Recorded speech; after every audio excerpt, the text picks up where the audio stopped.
Peut-être que je parle dans le vide aussi depuis tout à l'heure, je sais pas. Non, non, ok, c'est bon, on m'entend très bien. On m'entend très bien et on me voit très bien normalement, donc je commence quand la régie me dit de commencer. Sans aucun problème.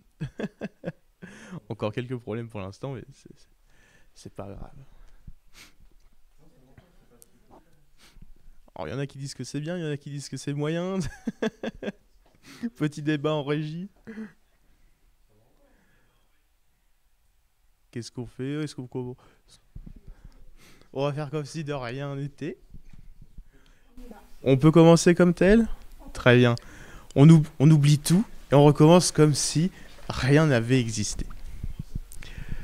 Bonjour et bienvenue sur... Bonjour Cheyenne. Bonjour et bienvenue sur La Bonne Idée. On se retrouve aujourd'hui sur un événement en direct de Vernon qui s'appelle Booste tes rêves, avec le groupement de créateurs normands regroupant des professionnels, des jeunes entrepreneurs, des porteurs de projets, des partenariats, des intervenants, bref, tout un panel bien rempli. Je suis Logan Ricou, je travaille en tant que service civique à la mission locale, de l'Aigle Mortagne au Perche et je suis en compagnie de... Cheyenne, donc moi je suis chargée des réseaux sociaux et de la stratégie digitale à la mission locale de Paris. Très bien. On a déjà fait un live ensemble. On a déjà fait un live ensemble sur cette chaîne-là, qui plus est. Et du coup, nous aurons le plaisir pendant ce live d'accueillir de nombreux invités. Mais avant de commencer, est-ce que tu sais ce qu'est le groupement créateur ? Je crois que j'ai une petite idée, parce que du coup il y en a aussi à la mission locale de Paris. C'est ça. Et toi ? J'ai ma petite idée aussi également, puisque nous sommes... Et dans le même groupe, finalement, nous sommes labellisés aussi par le groupement créateur. Donc, faut savoir que le groupement créateur, du coup, il en existe 11 en Normandie. Okay. Donc, c'est déjà pas mal. C'est déjà pas mal, effectivement. Et d'ailleurs, je vais enchaîner directement sur une autre petite question. Est-ce que tu sais la différence entre des porteurs de projets et des entrepreneurs ? Non, mais tu vas me le dire. Tu devines très bien. Effectivement, en fait, les porteurs de projets, du coup, sont les personnes qui ont une idée ou un concept qu'ils souhaitent concrétiser. Tandis que des entrepreneurs ont déjà mis en œuvre leurs idées et ont lancé une activité commerciale ou une entreprise. Je me permets de faire ce petit point juste avant pour éclaircir peut-être quand on va parler plus en détail pour que les gens ne soient pas trop perdus. Nous allons maintenant, sans aucune transition, accueillir les invités. S'il y a un petit jingle...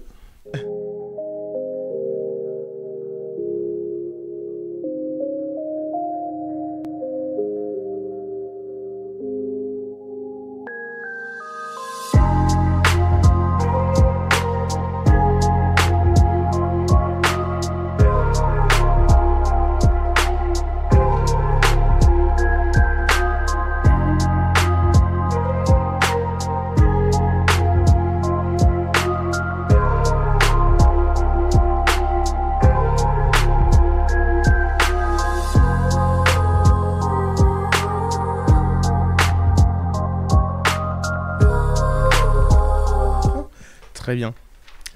Comme vous pouvez le constater, maintenant je suis accompagné de plein de personnes, donc je vous laisse vous présenter peut-être dans ce sens. C'est ça, et bien près de la bouche. Donc moi c'est Emilia Carlos, je suis animatrice groupement de créateurs à la mission locale de l'Aigle Mortagne au Perche. Bonjour, moi c'est Romain Rocher, je suis porteur de projet à la mission locale de l'Aigle Mortagne au Perche. Bonjour, moi c'est Fiona Mancé, j'ai 27 ans et je suis aussi accompagnée en tant que porteur de projet à la mission locale de l'Aigle Mortagne au Perche. Et bonjour, je m'appelle Francisco Costa et je suis l'animateur du groupement des créateurs de Vernon-Saint-Vexin, porté par la mission locale Vernon-Saint-Vexin. Alors bonjour à tous, moi je m'appelle Curtis Ornek, je suis porteur de projet au groupement de créateurs de la mission locale de l'Aigle Mortagne. Bonjour, je m'appelle Ella Borsignac, je suis à la mission locale de Mortagne et je suis le créateur de produits aussi. Très bien, merci à vous. Et alors du coup, est-ce que vous pouvez nous présenter en quelques mots ce qu'est le groupement de créateurs ? Alors, le groupement de créateurs, donc en fait ça permet aux jeunes et moins jeunes de partir d'un projet, en fait d'une idée, d'un rêve, et vraiment de mettre en œuvre ce projet en fait. Donc on travaille vraiment sur sur l'émergence de projets. Donc on va travailler sur 4 étapes essentiellement. Donc la connaissance de soi en premier. Ensuite on a la définition du projet parce que les jeunes quand ils veulent créer, ils ont plein d'idées, ça ne peut pas forcément les mettre en œuvre. Donc nous on est là pour affiner un petit peu les choses. C'est le principe de l'entonnoir, en fait on part de plein d'idées et on essaie d'affiner le projet. Après, on a une 3e étape qui est l'environnement du projet. Donc, c'est une étude macroéconomique, en fait. On vérifie que le marché est porteur, que le projet est viable, en fait. Et puis, la 4e étape, c'est l'adéquation entre le porteur du projet, le projet en lui-même et l'environnement. Très bien. Mais c'est formidable tout ça. Est-ce que vous avez quelques petits mots à rajouter en plus? Je pourrais rajouter du coup que le groupement des créateurs accompagne dans l'émergence d'un projet. Ça c'est important. Nous on s'arrête au moment où la personne a un projet assez structuré pour pouvoir passer les relais à un partenaire. Donc, ici en Normandie on a beaucoup de partenaires. Heureusement. Et qui pourront l'accompagner dans les aspects les plus techniques de la mise en marche de leur projet, l'étude des marchés, l'étude juridique, les choix du statut juridique, les business plans, la recherche de financement et tout ça avant de lancer l'activité. Ils ont même la possibilité d'être accompagnés pendant la mise en place du projet. Donc voilà. Je rebondis sur le partenariat du coup. En fait, le groupement, au sein du groupement, on alterne en fait des entretiens individuels avec le porteur de projet. En fait. Et on a aussi des ateliers collectifs très réguliers, donc qui sont soit des ateliers qui sont faits par le groupement de créateurs, on va dire, et aussi des ateliers avec des partenaires extérieurs, comme la Chambre de commerce, par exemple à l'Aigle, Mortagne-au-Perche. On a déjà fait venir la Chambre de commerce. On voit régulièrement, on a en tout cas des contacts réguliers avec la Chambre de métier. Il y a plein de choses qui sont faites et mises en œuvre pour que les jeunes aient vraiment de l'information de nos partenaires. Et c'est vraiment magnifique, je dirais. D'accord, donc je vois qu'il y a quand même beaucoup de choses à gérer, beaucoup de choses justement à prendre en compte. Est-ce que vous avez suivi une formation pour devenir conseiller dans le groupement créateur? Oui. Est-ce que vous pouvez nous en expliquer Oui, il y a une formation d'animation dans la phase d'émergence qui dure environ une semaine. D'accord. Et après, idéalement, tout animateur du mouvement des créateurs doit avoir une formation de type assistance sociale, conseiller en insertion professionnelle, psychologue, dans cette branche des métiers. Plus la formation complémentaire du groupement des créateurs où les animateurs vont appréhender les valeurs du groupement des créateurs, comment on travaille avec ces démarches. Et aussi apprendre les ateliers typiques du groupement des créateurs sans empêcher que les animateurs puissent développer d'autres ateliers nouveaux. D'ailleurs, c'est le cas que je vois en discutant avec des collègues et d'autres groupements de créateurs. On fait tous des ateliers différents et c'est très bien. Très différent. Mot en plus ou c'est parfait? C'est très bien. C'est vrai que c'était bien rempli. Alors du coup, vous en avez parlé un peu tout à l'heure, mais par quelle étape passe-t-on pour construire un projet du coup? Bonne question. La première étape, c'est déjà passer de l'idée au projet, c'est-à-dire j'ai une idée ou des fois, j'ai même pas d'idée. Ça fait aussi partie de l'étape d'avoir une idée. Les structurer, ça passe aussi par la connaissance de soi. Donc, Emilie a expliqué tout à l'heure les étapes de l'accompagnement. La connaissance de soi, c'est la base. C'est la base parce qu'on peut avoir un bon projet qui peut bien matcher avec l'environnement, avec la demande des potentiels clients. Mais si ce n'est pas en phase avec ces valeurs, avec la vision qu'on a de ces métiers, ça peut tomber dans l'eau. Oui. Donc finalement, c'est les bons projets dans les bons moments pour la bonne personne aussi. Donc une fois que la personne est consciente de tous toutes les responsabilités, de toutes les difficultés qu'il peut rencontrer, aussi les opportunités qu'il peut rencontrer avec son projet et que le projet est structuré, là on va passer à une phase supérieure où allez, on va voir quelle est ma zone de chalandise, on va étudier mon secteur d'activité, est-ce qu'il y a des réglementations que je dois connaître, et souvent il y a des réglementations qu'il faut connaître, respecter, et voilà pour faire un résumé de la création d'activités. C'est déjà un très beau résumé. Merci à vous deux. On va peut-être laisser la parole maintenant à toutes ces autres personnes. Comment se passe votre accompagnement au sein du groupement créateur ? Je ne sais pas qui commence, on peut refaire ce tour. Moi, du coup, pour expliquer, je suis suivie depuis décembre 2023 par le groupement de créateurs. Ça se passe bien parce que déjà au cours du début de l'accompagnement, j'ai eu pour moi une sorte de déclic où au début j'avais envie d'entreprendre mais j'en étais pas sûre, alors que là je suis passée à une étape où je suis convaincue de vouloir faire ce projet-là. Ça m'apporte plein de choses comme des outils un peu techniques sur une meilleure connaissance de moi-même, l'autonomie dans la gestion de mon projet aussi, et une meilleure connaissance de mon environnement. Enfin, ça m'apporte beaucoup de choses, mais c'est utile. Que du positif, ouais, en tout cas. Ça me permet de me guider vers une idée qui était assez floue au départ et qui commence à se concrétiser, à s'affiner en tout cas. Donc ça me convient très bien comme suivi. Parfait. Pour ma part, moi je suis inscrit depuis novembre 2023 et je trouve qu'il y a ça m'a apporté l'aide que je recherchais, beaucoup de conseils de la part de ma conseillère, de partenaires qu'on a rencontrés, et j'ai plus confiance en moi et en mon projet que j'avais pas au début, et voilà, il n'y a que du positif et j'ai pas trop de trucs à dire, mais c'est déjà formidable tout ça, c'est vraiment full positif pour l'instant. Et alors vous, du coup ? Alors moi je suis rentré à la mission locale de l'Aigle Mortagne-Perche, si je dis pas de bêtises, en septembre 2022. Ah oui ? Je venais de finir un bac en tant que technicien de chaudronnerie industrielle, que j'ai pas eu malheureusement. Et suite à ça, je me suis dit, vu que à la base depuis petit, je suis passionné par tout ce qui est manga et animé, je me suis dit pourquoi pas faire mon entreprise là-dessus et réunir tout cet univers dans un seul site internet. J'en ai parlé d'abord à ma conjointe qui est juste là. Elle m'a dit pourquoi tu ne vas pas avec la mission locale. Donc du coup j'ai été voir sa conseillère qui m'a donné les astuces qu'il fallait. Et au jour d'aujourd'hui, elle me dit qu'apparemment dans 6 mois je pourrais enfin la développer. Donc, moi je suis très fier de ce que j'ai réussi aujourd'hui.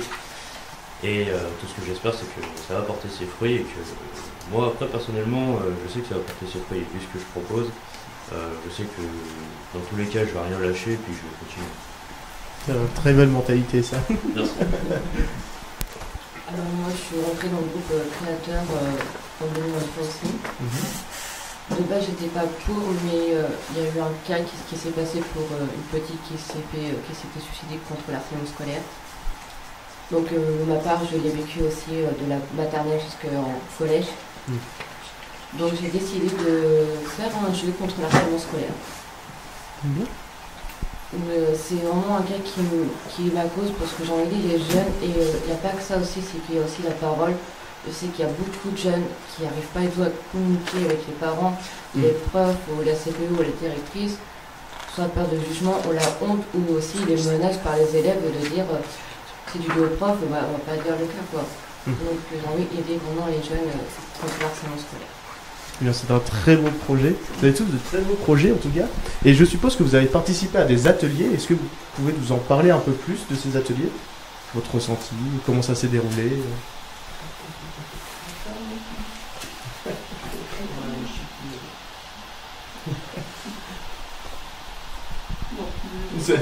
Allez-y. Moi, les principaux ateliers auxquels j'ai participé, ça a été surtout des rencontres avec des entrepreneurs qui venaient intervenir lors des cafés des créateurs, on appelle ça. Ça s'est passé plusieurs fois. À chaque fois, on a un temps où on réfléchit aux questions avec un groupe qui va participer à la rencontre avec l'entrepreneur. on se pose des questions, c'est vraiment sous forme d'échange.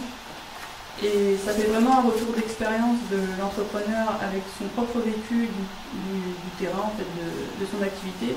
Et même quand c'est dans un domaine qui ne nous concerne pas directement, il y a toujours plein de choses à apprendre sur des généralités comme la réglementation, comme le choix des statuts, comme les choix économiques à faire, etc. Et souvent il y a un bon feeling et c'est toujours un moment assez enrichissant. J'ai principalement participé à ce genre d'atelier. Non. Après, je sais pas s'il y en a d'autres qui ont fait d'autres ateliers ou les mêmes choses. Il y a aussi les ateliers open badge qui peuvent servir pour aider les personnes à avoir soit confiance en elles, soit à développer un peu plus, pas leur curiosité, mais leur savoir et leur pratique. Bon, après, il n'y a pas forcément que ça, il y a aussi des ateliers banals qui sont soutien au code, pour les personnes qui veulent passer le code et permis. Il y a les ateliers à la SPA aussi. Il y a pas mal d'ateliers qui sont, on va dire, chouettes, mais ils sont pratiquement là pour vous apprendre certaines choses. Très bien. Peut-être un petit mot de ce qui vous passe par la tête. Peut-être un souvenir d'atelier qui vous a plu. Oui, un souvenir, même je pense que toi aussi, que tu l'as fait, Julien. Ah, c'est possible. L'école citoyenneté. Eh oui, je l'ai fait, oui. Effectivement. Et que vraiment, c'était vraiment marqué parce que de base, je suis quelqu'un qui est solitaire, quoi. Et être en groupe pour la première fois, c'était bizarre, mais c'était beaucoup sympa.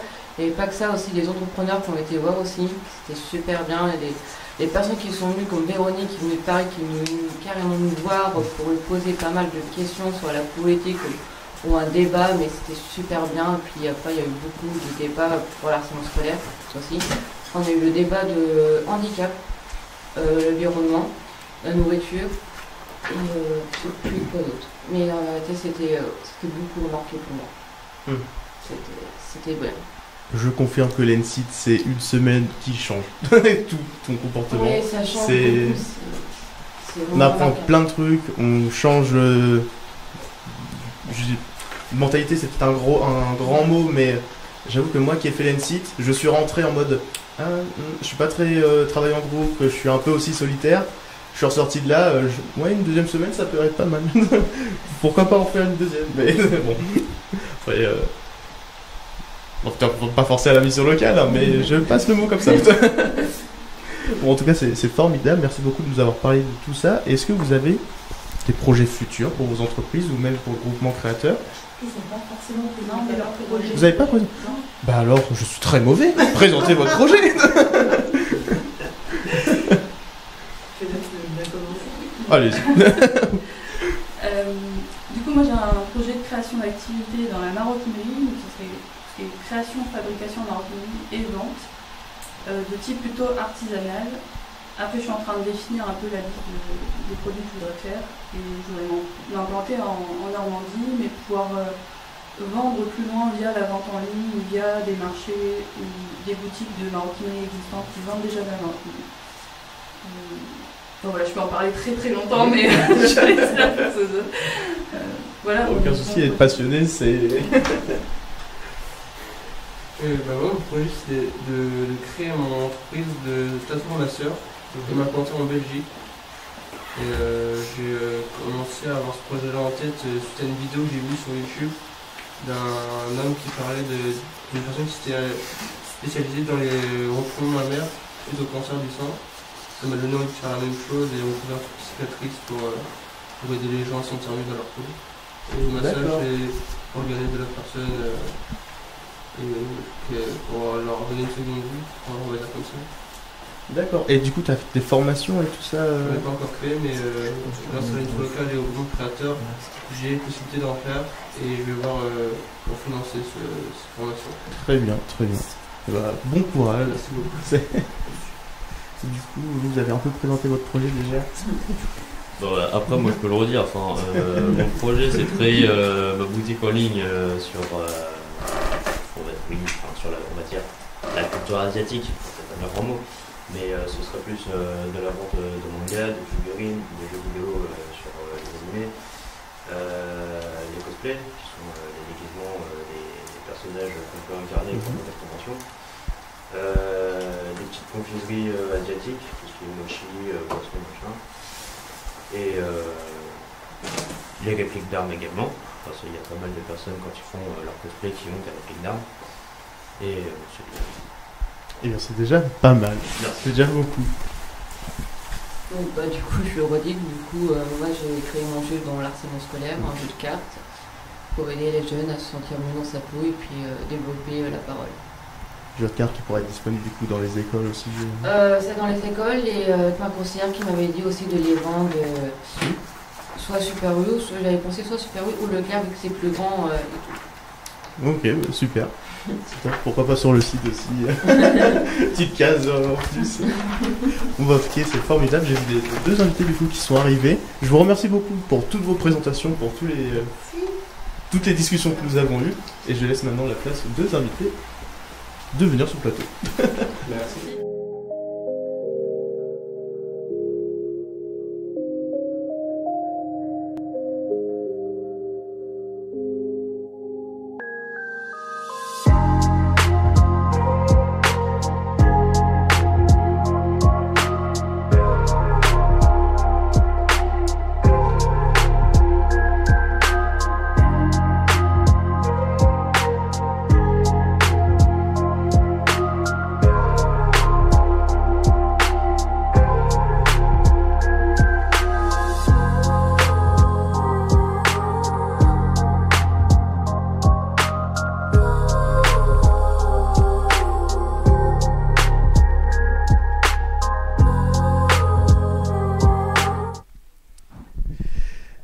Très bien, donc merci déjà d'être présent ici pour cette interview. Est-ce que vous pouvez vous présenter? Je me propose de commencer. Allez-y. Alors, je me présente, Lorenzo Robillard, j'ai 22 ans et je suis maintenant entrepreneur depuis un an et demi. Donc, mon entreprise, je vends des vêtements de seconde main sur l'application Vinted qui est très connue du grand public. Et en ce moment, je suis aussi en train de me développer sur mon propre site pour pouvoir avoir une genre de friperie en ligne avec ma propre image de marque. Donc simplement, en fait, mon travail, qu'est-ce que c'est? C'est d'acheter des vêtements et de les revendre, soit en les achetant à l'unité sur l'application directement, ou en les achetant chez des grossistes en très grosse quantité, par exemple des packs de 500 polos que j'achète pour l'été et que je revends du coup au détail. Voilà. Très bien. Et vous? Donc, bonjour, je suis Alexandre Lucas. Je ne suis plus un jeune entrepreneur parce que je suis plus si jeune que ça, mais j'ai été jeune entrepreneur. J'ai créé ma première entreprise à 18 ans. Depuis, j'ai eu une très longue carrière d'une dizaine d'années.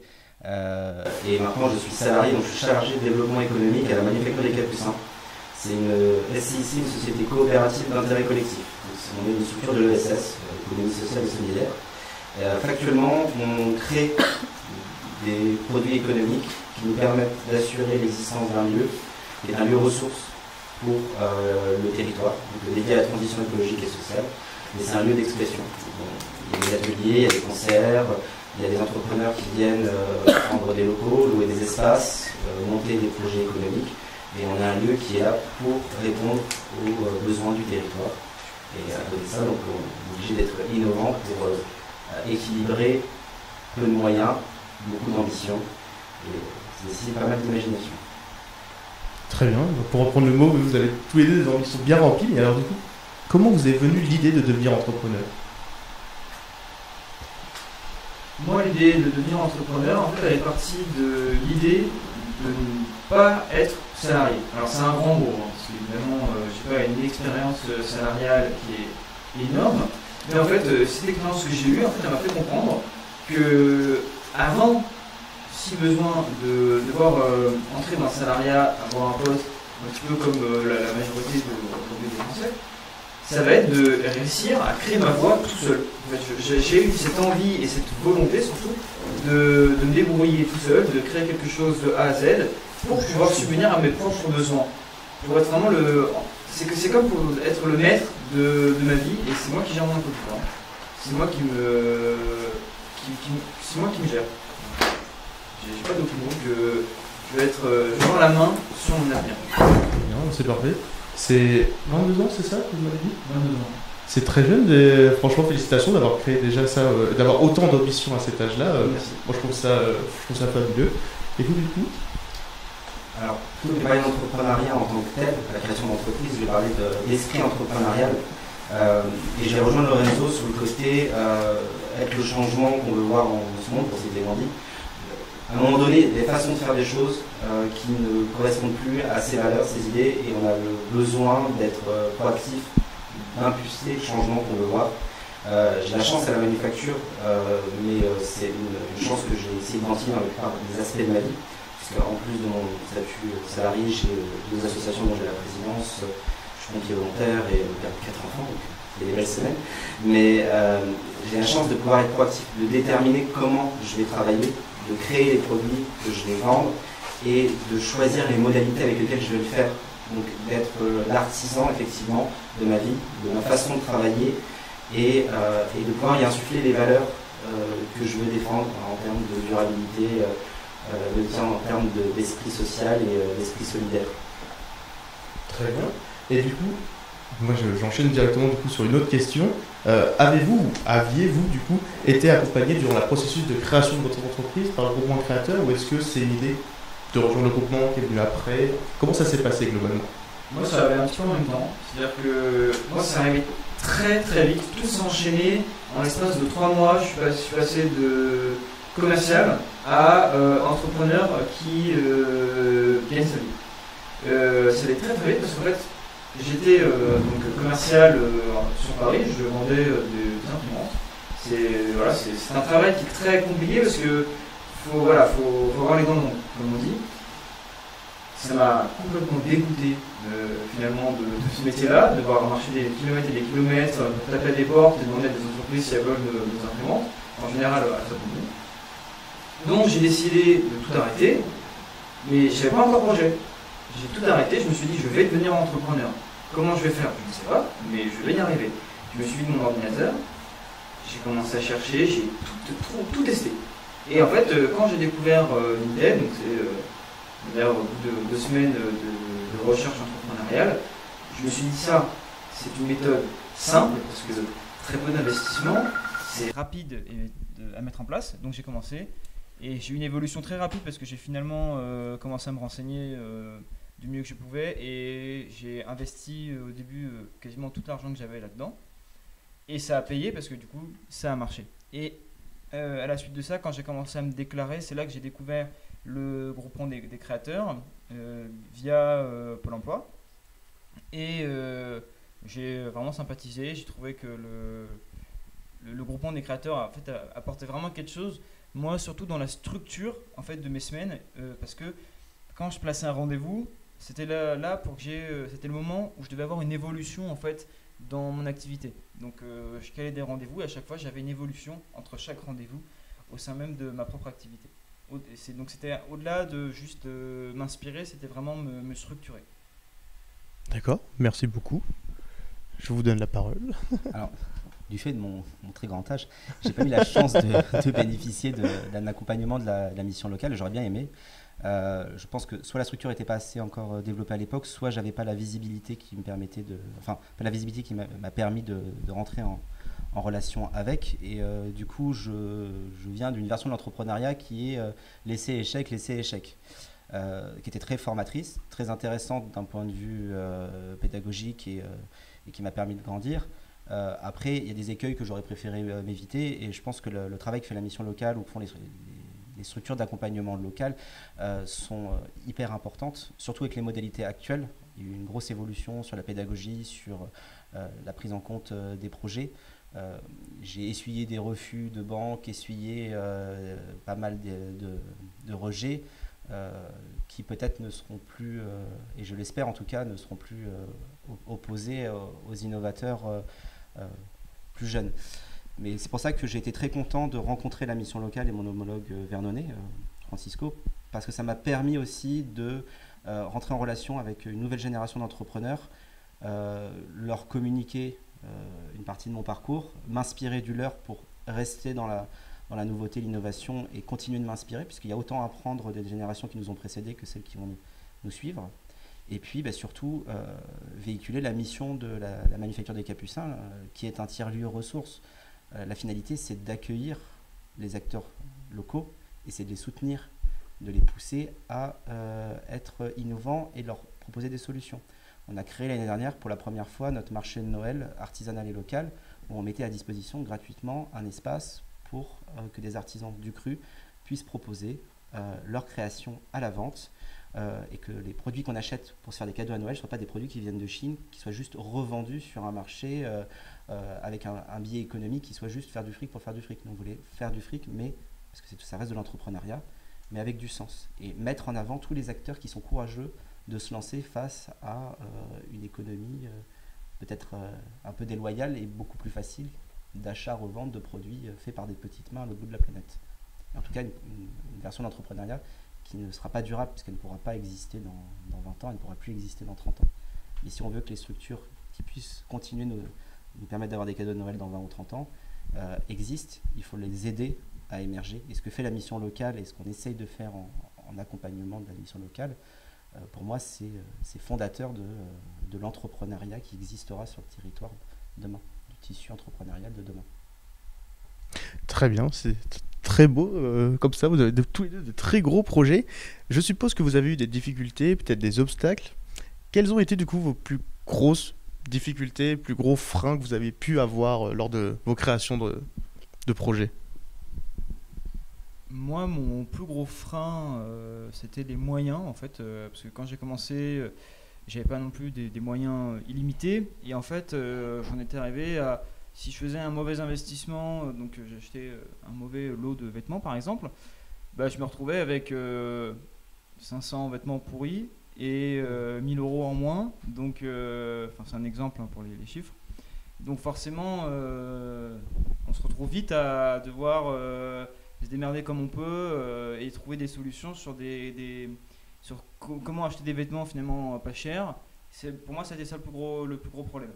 Mais je me suis bien débrouillé parce que j'ai trouvé des fournisseurs de confiance et surtout aussi j'ai aiguisé mon œil en fait sur dénicher des articles de qualité avant même de les avoir en main. Avec une photo, j'arrive à déterminer si il est bien, s'il n'est pas bien, si cette marque elle va être de bonne qualité et que je vais pouvoir la vendre à un bon prix. Et c'est ça en fait. Parce que moi, j'évite vraiment d'acheter des vêtements qui sont au mauvais état pour les revendre au prix d'un article en bon état parce que de toute façon, c'est pas viable et pour le consommateur, c'est pas une bonne affaire. Donc voilà. Très bien. On a eu deux types de freins entre guillemets qui sont opposés à moi dans mon parcours entrepreneurial, que ce soit entrepreneurial créateur d'entreprise ou entrepreneurial dans mon esprit entrepreneurial, donc créateur de mon propre métier, dans des fonctions salariées. Le premier, ça va être celui de l'assertivité, de la légitimité qu'on se donne. J'ai été, comme Lorenzo, jeune, à vouloir aller démarcher des banques et à s'entendre refuser vous avez 18 ans, c'est mignon votre projet, mais revenez quand vous aurez un diplôme, quand vous aurez de l'expérience et quand vous aurez de l'argent de côté. Donc avoir une idée, de l'ambition et de l'énergie à revendre, malheureusement, des fois, ça ne suffit pas, ou en tout cas, aux yeux de certains, ça ne suffit pas. Alors que ça reste fondamental. Donc c'était le premier biais, c'était un refus extérieur ou des freins extérieurs.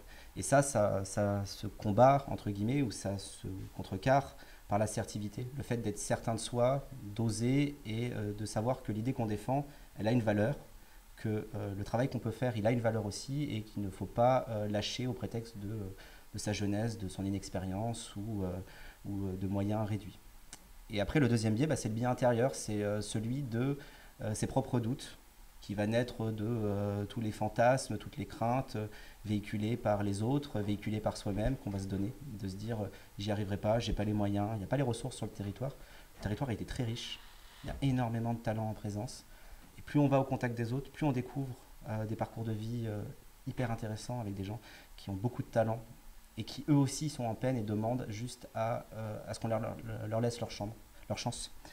Et c'est ensemble qu'on y arrive le mieux. En fait, c'est en se soutenant les uns les autres, en combattant ces appréhensions par l'essai et l'échec, qu'on arrive progressivement à quitter ce côté un peu inactif, ce côté un peu bloqué de j'ose y aller mais j'y vais qu'à moitié, j'y vais pas à fond. Alors bien sûr, il faut toujours se protéger et garantir ses arrières, mais en tout cas, il faut aussi oser. Très bien, merci beaucoup. Y avait-il des éléments que vous auriez aimé savoir à la création de votre entreprise? Peut-être un petit conseil, si vous pouvez voir votre vous passé, qu'est-ce que vous auriez pu vous dire à l'époque? À l'époque, en fait, c'est un petit peu compliqué parce que je me suis posé relativement toutes les questions et j'ai pas eu vraiment de doute. En fait, j'ai eu aucun doute sur le lancement que j'étais en train de faire et sur surtout le risque que j'ai pris en fait, parce que mine de rien, le risque que j'ai pris, je vais pas dire qu'il est énorme parce que j'ai pas de responsabilité en fait, mais j'ai quand même tout quitté avec aucun projet. Donc c'est quand même un risque qui est important et à mon avis c'est ça qui a fait que j'ai réussi, c'est-à-dire que j'ai eu assez confiance en moi-même pour savoir que ça allait marcher sans même qu'il y ait une seule preuve. Donc en fait si j'avais un conseil à donner, ce serait d'avoir confiance et surtout d'établir le risque réel qu'il y a à entreprendre. Quand on est jeune, le risque il est mince parce qu'on n'a pas de loyer, on n'a pas d'enfants, on n'a pas de femmes ou de maris qui peuvent avoir besoin de notre salaire.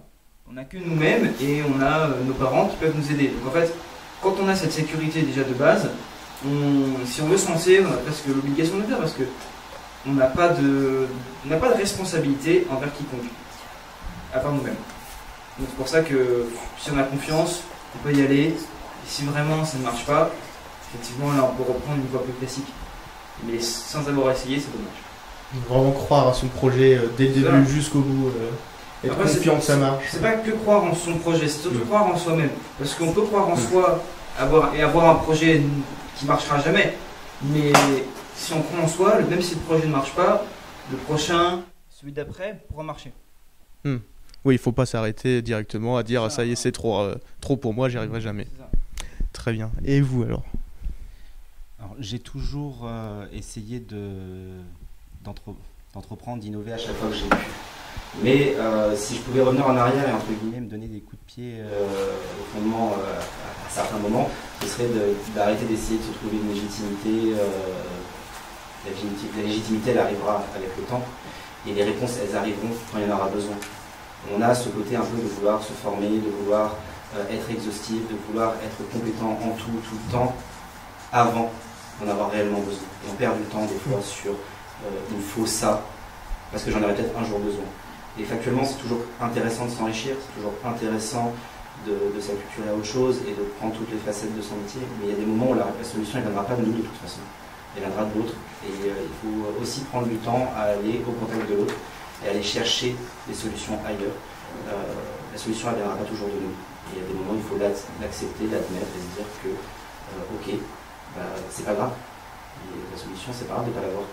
Il y a beaucoup de gens qui sont là pour vous la donner. Donc peut-être un peu moins de temps à se former, un peu plus de temps à juste discuter avec d'autres personnes parce qu'il y a autant à apprendre les autres que soi-même. Donc ce que je comprends, c'est prendre son temps, à essayer de bien analyser en fait la situation qui arrive sous nos yeux. Au contraire, je dirais pas trop l'analyser. Apprendre des choses, ça fonde la vie. Pour moi, on n'arrêtera jamais d'apprendre. Chaque jour, je me lève et j'ai envie d'apprendre quelque chose de nouveau. Par contre, en faire un biais à l'inaction, de se dire, ok, j'agirai quand je saurai ça, ou quand j'aurai fini ça, c'est la meilleure façon de jamais entreprendre. À un moment donné, il faut se dire, j'y vais, advienne que pourra. Ose Bello, pour parler plus jeune. Sur le principe, c'est, ça va se passer, ça va passer, et puis ça casse. C'est pas grave. L'échec, c'est pas un échec. L'échec, c'est une expérience qui a connu une fin. Et il faut apprendre à entériner cet échec, de se dire, c'est pas grave, tu ne feras pas toute ta vie sur cette entreprise-là, tu ne feras pas toute ta vie sur une idée. Et encore heureux, parce que des idées, on en a plein, on en a 10 000 chaque jour, et à un moment donné, si je devais faire toute ma vie sur une seule idée, je crois que je le ferais factuellement chier au bout d'un moment. Je trouve ça très intéressant parce que, sur ce que tu dis, une seule idée, tout ça, parce que quand j'ai commencé à entreprendre, c'est exactement ce que je me suis dit. Je me suis dit, il me faut quelque chose. Parce que je veux entreprendre dans ma vie, je veux créer des entreprises, je ne sais pas encore ce que je vais faire demain. Donc il me faut le starter pack. En fait, il faut que je commence quelque part. Donc j'ai trouvé Vinted. Et quand j'ai commencé, j'y connaissais rien. Moi, l'application, je l'avais utilisée 3 fois pour acheter des chaussures et c'est tout, quoi. J'y connaissais absolument rien.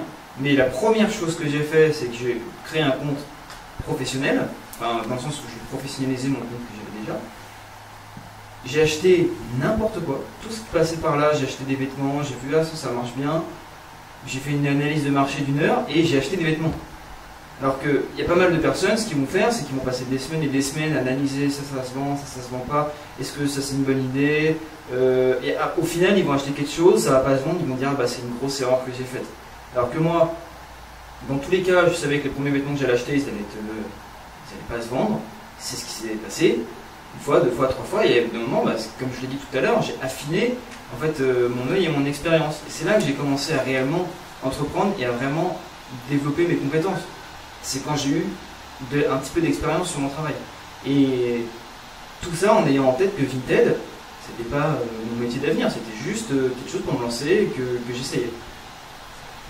Très bien, merci beaucoup. Moi, je suis arrivé au bout de mes questions, vous avez réussi à tout répondre. Avez-vous un petit mot de la fin peut-être pour conclure, quelque chose à rajouter, une anecdote?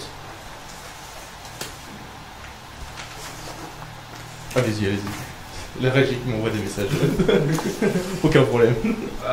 Non, moi je pourrais juste dire que, parce que je viens de raconter en fait mon anecdote de début, je pourrais juste raconter comme anecdote, à la limite, que quand j'ai commencé, mon premier mois, il était, en fait, avec la méthode que j'ai mis en place, en fait, d'essayer, le premier mois, j'ai juste perdu de l'argent, et en fait, et le deuxième mois, j'ai gagné 2 fois la mise que j'avais investie dans mon entreprise.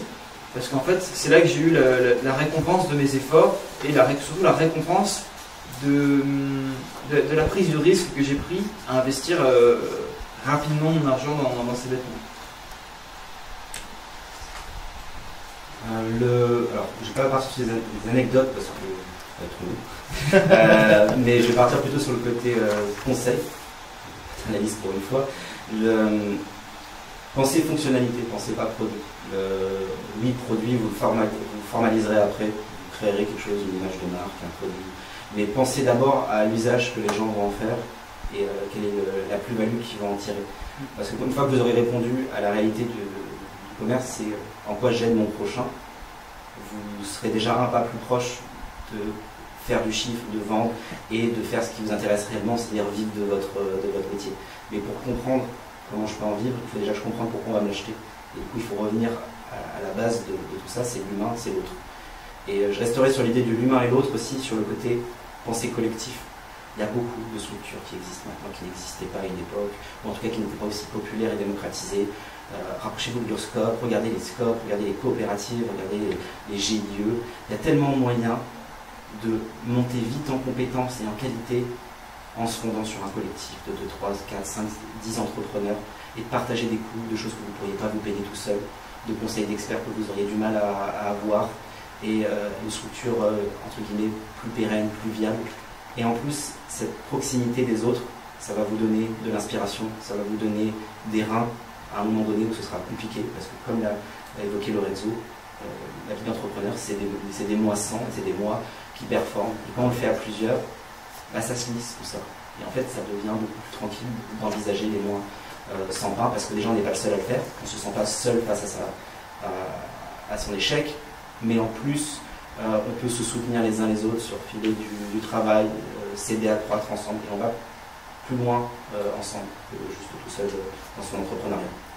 On n'est pas dans la prédation, on est dans la coopération. C'était une très belle conclusion. Je vous remercie tous les deux pour avoir animé ce live en ma compagnie.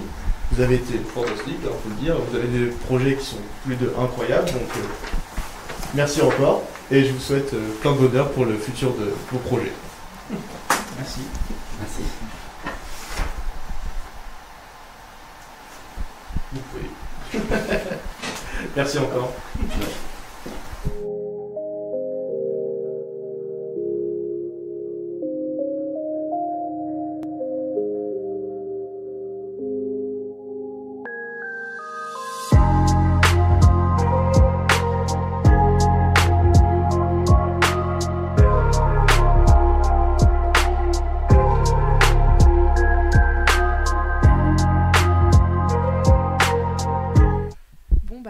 moi, l'invité.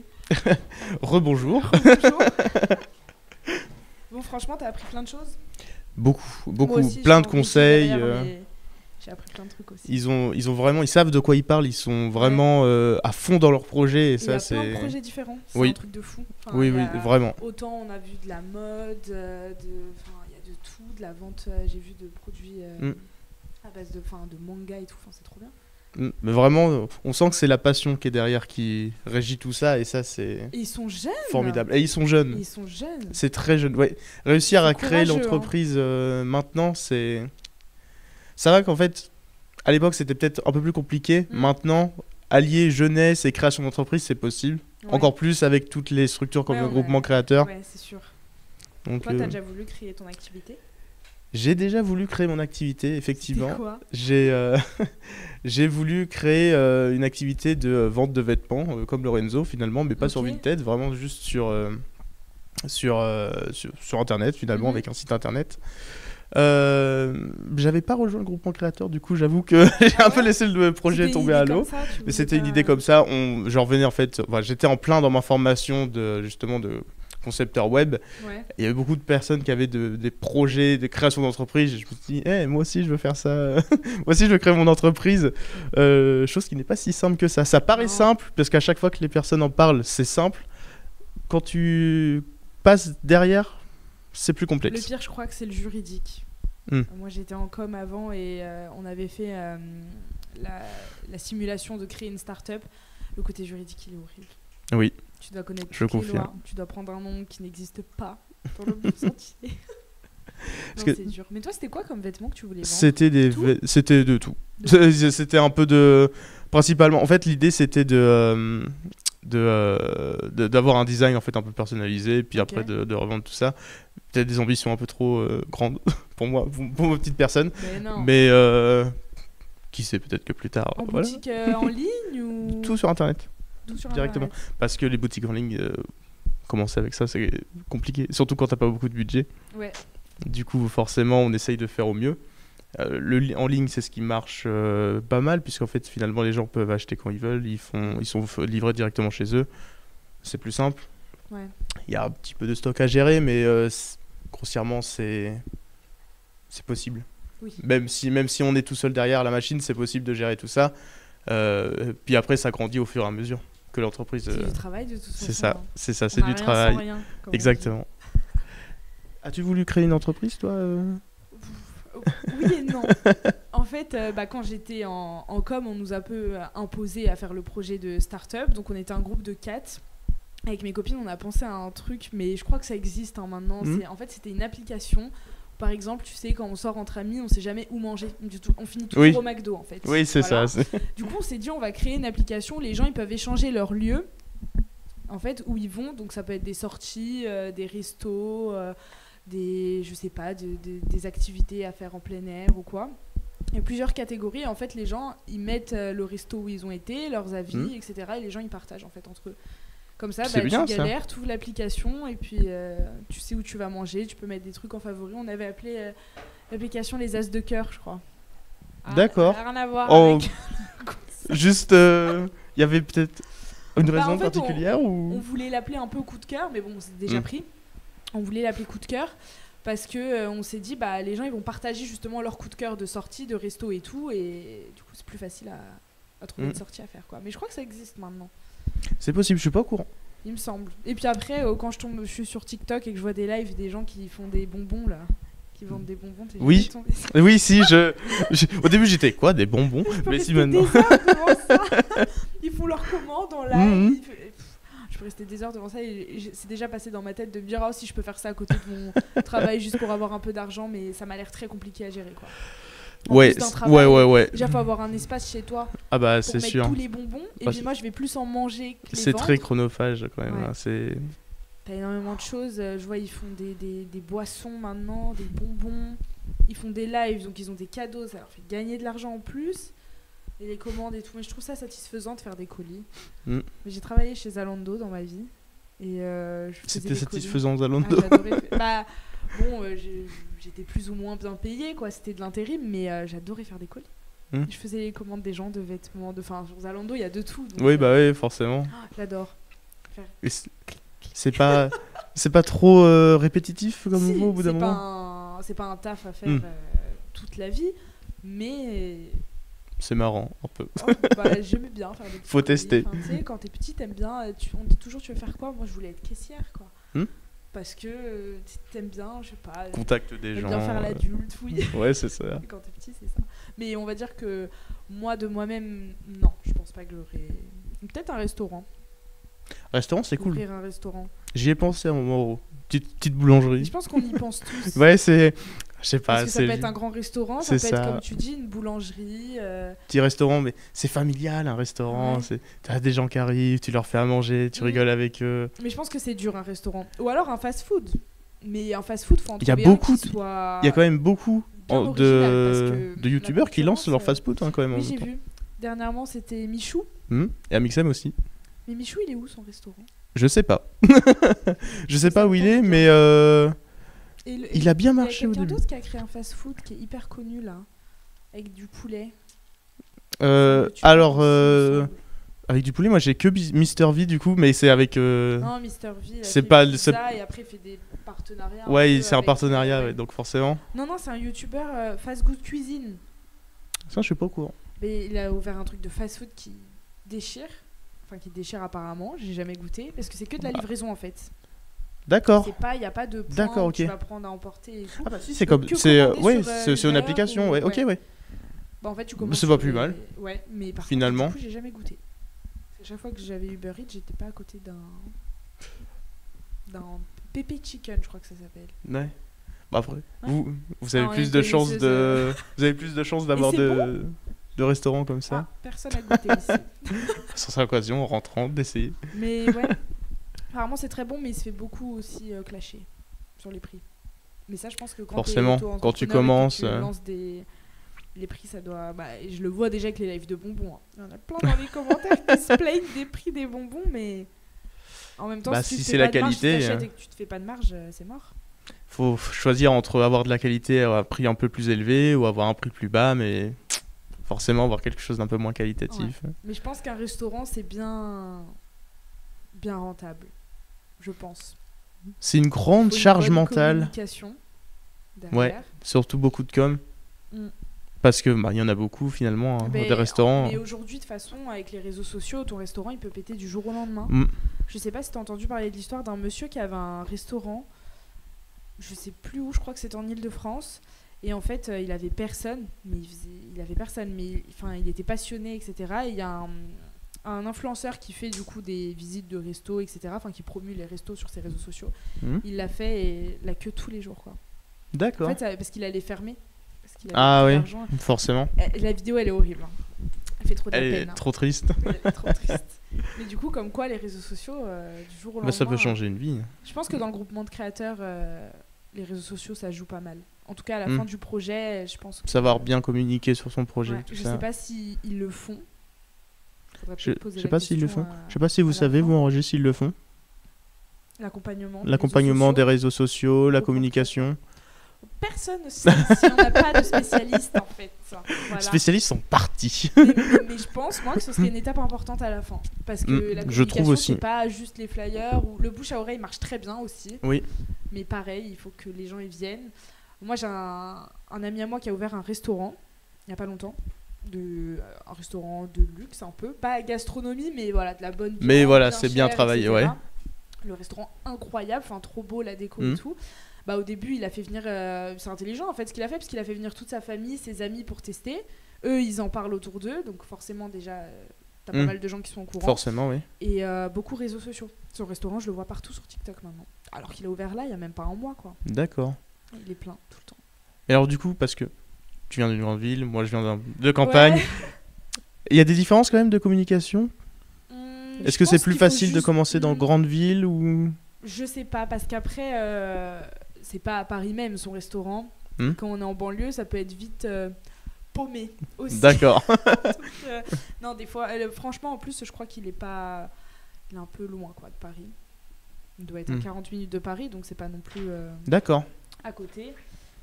Mais en tout cas, il a bien réussi son coup et je pense que le bouche à oreille, tu vois, dans une ville comme ici, je pense que ça pourrait extrêmement bien marcher. Parce que moi, mon grand-père, il habite vraiment paumé pour le coup, dans le centre de la France. Ok. Et les restaurants, ils sont vite pleins, mais parce que c'est des petites villes, donc tout se sait. Et tu sais, je pense que Oui, si tu ça va ouvres un vite. restaurant pas dans une grande ville, il faut que tu l'ouvres dans un endroit stratégique, quoi. Un centre-ville ou quelque chose comme ça. C'est sûr. Je vois que nos invités du coup sont arrivés. Et oui. Moi je pense que...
Normalement ça marche, la régie c'est ok, le micro, tout est ok. Tout est ok. Merci beaucoup de nous avoir rejoints sur cette émission.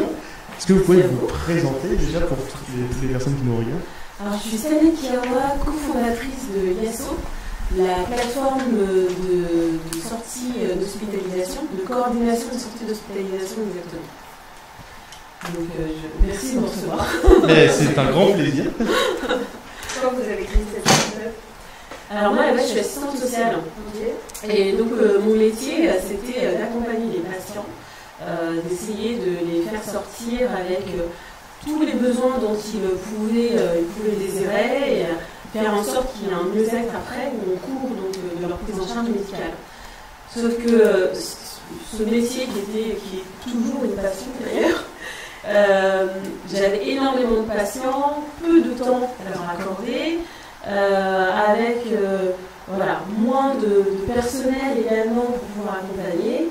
Et c'est pas que je perdais du temps, mais il y avait des choses qui étaient faites, c'était très très chronophage. Donc, pour faire sortir un patient, c'était parfois 3 heures, voire une journée ou 2 jours de travail pour faire sortir un patient avec des tâches qui étaient parfois rébarbatifs. Et je me suis dit comment trouver en fait une solution pour m'alléger, me permettre de retrouver du temps.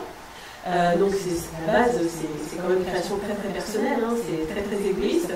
Je trouvais à gagner du temps pour répercuter ce temps gagné, soit pour recevoir plus de patients, ou plus de familles, ou pour mieux accompagner les patients qui étaient en situation vraiment de difficulté, de fragilité, et qui avaient besoin énormément de temps. Mais ce temps, moi, j'en manquais. Et donc, j'ai créé avec mes cofondateurs et aujourd'hui avec notre équipe, donc une plateforme qui vient automatiser tout ce que je faisais moi à la mano, c'est-à-dire que envoyer fax, appeler, tout l'administratif. Et cette administrative-là faisait perdre aussi du temps à côté aux professionnels dont j'avais besoin, des infirmiers, des kinés, des services à domicile. Je passais mon temps à les appeler, leur envoyer un mail, alors vous n'avez pas ouvert mon mail, mais comment ça se fait? Alors moi je suis patient là, vous devez sortir tel jour, vous ne m'avez pas répondu. Mais c'est hyper chronophage. Alors que là en fait sur la plateforme Yasso, l'assistant social, le cadre de santé ou même le médecin met les besoins du patient sur la plateforme et la plateforme va aller trouver les professionnels selon la zone géographique d'habitation du patient et surtout selon la zone géographique d'exercice du professionnel. Une infirmière qui n'intervient pas à Vernon ne va pas la contacter par exemple. Donc on va vraiment aller chercher le professionnel qui est formé et qui a la disponibilité, mais également qui est sur la zone géographique d'habitation du patient. Ok, petite précision, vous accompagnez les patients à l'entrée et à la sortie ou c'est uniquement quand ils ont par exemple des opérations lourdes ou des choses comme ça? Alors nous, on voudrait vraiment se positionner dès le départ, dès l'entrée du patient.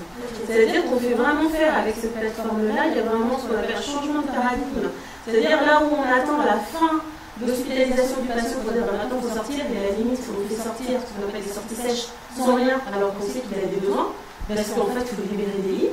Nous on se dit, dès l'entrée du patient, de quoi potentiellement il va avoir besoin, on le met sur la plateforme et la plateforme se charge de trouver des professionnels. C'est-à-dire qu'on va dessiner le parcours du patient dès le début. On arrête de faire des sorties sèches, ou on arrête en fait tout simplement de faire sortir un patient sans prise en charge pour qu'il revienne à l'hôpital 48 heures après. C'est juste un non-sens. Non seulement c'est un non-sens, mais en plus, économiquement, c'est délétère et psychologiquement pour le patient et la famille, n'en parlons pas, c'est un désastre sanitaire. Donc on a décidé de faire garder le patient à son domicile, mais avec tous les professionnels qui vont l'accompagner. Donc aujourd'hui, en fait, les assistantes sociales, les cadres de santé ou les infirmiers, ils doivent travailler en fait en amont sur la prise en charge du patient, quitte à reprendre un peu, s'il y a une évolution de la situation du patient, refaire du sur-mesure en fait. Ce que je propose, c'est pas de faire du HL, je propose de faire du Chanel, donc de faire du sur-mesure pour chaque patient, parce que lorsqu'on est malade, on est en situation de fragilité, on a besoin d'être bien pris en charge, on a besoin d'être bien accompagné, on a besoin que nos papis, nos mamies puissent se dire je vais rentrer chez moi et tous les professionnels sont réunis autour. On n'a pas besoin de se tracasser nous en tant qu'aidants, de dire ma grand-mère Geneviève ou Raymond, mon grand-père, faut que je m'occupe de lui trouver une infirmière, faut que je me trouve le kiné, faut que je trouve le service à domicile qui va venir faire sa toilette, son ménage, etc. Là en fait la plateforme s'occupe en fait de tout. Non, c'est une plateforme, sur quelle forme? C'est une application, c'est sur... Alors c'est un SaaS, puisqu'aujourd'hui, pour le moment, ISO, c'est une plateforme qui est vraiment dédiée aux professionnels soignants. C'est pas encore sous un mode applicatif, on y arrive. Et dans ces cas-là, en fait, directement, l'assuré, selon la mutuelle avec qui on est partenaire, va pouvoir, à la suite donc, de son hospitalisation, lui-même agir pour pouvoir prendre des rendez-vous avec les professionnels soignants. Mais pour le moment, c'est vraiment un SaaS. C'est hyper bien parce que même moi qui suis Paris, dans les grandes villes, c'est une galère en fait, les sorties d'hôpital. Enfin, moi je trouve que c'est grave facilitant en fait. Et pour tout le monde. Je suis entièrement d'accord. Pour les personnes de l'autre côté en fait. Merci parce que là, ce dont on parle là tout de suite, c'est vraiment la situation de burn-out des aidants. 30% des aidants aujourd'hui sont en situation de burn-out. Alors pourquoi? Et c'est énorme, et c'est un impact également économique. Lorsque vos parents doivent aider vos grands-parents, en fait c'est du temps en moins déjà pour eux, du temps parfois ils doivent se mettre en arrêt ou prendre des congés pour pouvoir accompagner les parents, nos plus âgés, sans être les plus âgés, notamment tout simplement nos proches. Et donc ce temps-là, pris, c'est au détriment d'autres choses. Même si la solidarité familiale doit jouer à son plein, mais par contre, à côté, il y a des besoins. Moi, j'ai parfois accompagné des aidants qui sont morts avant même les patients qu'on accompagnait. Parce que tout simplement, on n'a pas vu, ils ne se sont pas écoutés non plus parce qu'ils étaient malades, ils ne se sont pas écoutés. Et donc, parce qu'ils étaient à fond sur la prise en charge du proche malade. Et donc, on s'est dit, il faut qu'on ait un impact, que ce soit pour le patient, mais ça se décline aussi sur les aidants. Parce qu'ils sont souvent laissés seuls face à la maladie donc, du proche, peu accompagnés, peu renseignés. Donc c'est comment aussi les remettre dans la boucle du soin en tant qu'accompagnant, mais tout en leur allégeant toute cette partie administrative, toute cette partie de coordination, puisque aujourd'hui ce sont eux vraiment les coordinateurs, et de se dire, ben voilà, vous allez aussi prendre du temps pour vous, parce qu'en fait, vous êtes occupé pour vous et avec vous aussi de la prise en charge de vos proches. Et c'est quoi toutes ces étapes pour construire une grosse machine quand même? Alors, toutes les étapes, c'est du travail. C'est du travail, être bien entouré et de jamais rien lâcher. Tout à l'heure, à la table ronde de ce matin, c'est quelque chose qui est revenu très très régulièrement. Le travail, rien n'est simple. Tout le monde ne peut pas le faire. Tout le monde ne peut pas être entrepreneur. Et c'est pas grave en vrai. C'est pas grave. Il faut des entrepreneurs, il faut des salariés, il faut des managers. En fait, il faut de tout. Tout le monde ne peut pas être une tête brûlée en fait. Et même dans sa boîte, il faut toujours un qui soit dans les propositions. Ah oui, on pourrait faire ça. Je suis beaucoup de ça. Ah oui, on pourrait faire ça et puis ça, une idée. Et puis avoir le monsieur, la madame mais en fait, il est là. Oui, mais attends, non, mais oui, mais techniquement, on ne peut pas. ça n'existe pas en fait. Et qui va revenir dire en fait j'ai trouvé une idée, ça c'est top. C'est énormément de travail, savoir s'entourer. Et aujourd'hui il y a énormément de structures qui aident à monter donc, son entreprise, qui accompagnent et qui financent également.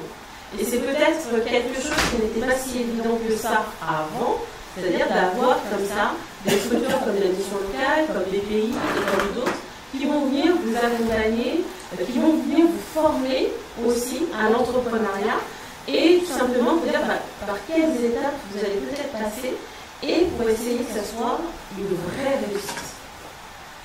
Et dans la réussite, ça ne veut pas forcément dire vous sortez à coups de millions, c'est pas ça. Parce que parfois tomber, c'est aussi réussir parce que ça veut dire que vous avez passé plein d'étapes et que vous avez appris. C'est aussi sa réussite personnelle sur ce que vous portez. Chuter, c'est pas grave. En fait, les gens qui réussissent, ils sont, encore une fois, je remets des guillemets, ils sont très peu. Ça veut dire qu'ils ont échoué beaucoup avant. Ils sont tombés beaucoup de fois avant pour pouvoir réussir. Quand vous avez un prix, les gens ils voient juste l'aboutissement de ce que vous faites. Ils applaudissent sur le moment, mais ils n'ont pas vu les temps de galère, les moments où ça a été compliqué, où vous êtes passé sur tout et n'importe quoi, envie d'arrêter, etc. Mais soit vous avez cette musique dans votre tête qui vous dit, vous savez pourquoi vous le faites, pour qui vous le faites, ou vous êtes bien accompagné au niveau de vos structures, avec une équipe qui est solide, en qui vous avez confiance, qui vous fait confiance. J'ai envie de dire, c'est la clé. Mais aujourd'hui, j'en sais pas là si j'avais pas mon équipe là aujourd'hui qui me fait confiance, qui me soutient et à qui je partage même des moments quand ça ne va pas. C'est hyper important de se dire, il faut être honnête jusqu'au bout. C'est-à-dire, ça ne va pas, ça ne va pas. Mais on partage, on en parle. Mais au final, on dit, ça va pas sur le besoin. Parce que les patients sont sortis aujourd'hui grâce à la plateforme. Bon, on relativise, mais c'est vraiment des montagnes russes. Il faut se battre à chaque instant. Et aussi parce qu'en France, on ne nous apprend pas en fait à tout simplement à créer une entreprise, on ne nous apprend pas à devenir entrepreneur. Et c'est peut-être commencer à l'école, se dire, voilà, avoir aussi des premières approches économiques, pas attendre le lycée par exemple. Des premières approches sur le budget. L'argent, c'est pas ça, c'est un moyen. C'est un moyen parfois d'avancer beaucoup plus rapidement. Et donc d'avoir ces approches-là, de ce qu'ils font un peu les Américains, après on n'a pas. Il faut la faire à la française. Mais il faut encourager, il faut que les instituteurs aussi, je sais que c'est compliqué pour eux, ils ont un sac à dos depuis l'âge de 2 ans, ils n'ont parfois jamais mis les pieds dans une entreprise, mais se dire que peut-être dans leur classe, il y a 2 ou 3 personnes, 4 ou 5 qui ont peut-être envie de monter une boîte. Et peut-être susciter aussi des vocations.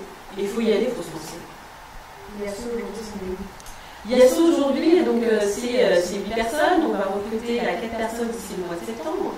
On en a d'autres à recruter encore d'ici la fin de l'année. On a fait une première levée de fonds qu'on a clôturée et on enclenche une deuxième levée de fonds sur laquelle on va chercher 2,5 millions et qui sera clôturée là pour le mois d'octobre prochain. Donc c'est beaucoup de travail, beaucoup de rencontres, mais aussi si on en arrive là, ça veut dire aussi en quelque sorte qu'on fait un bon produit qui n'est pas parfait. Parce que ça n'existe pas, mais on va tendre à la perfection, en tout cas pour nos clients, pour nos proches, parce que nous sommes les prochains concernés le plus tard possible, bien entendu. Mais voilà, on est tous passés, ne rien que par la naissance, par un centre hospitalier, parce qu'on est né dans une maternité.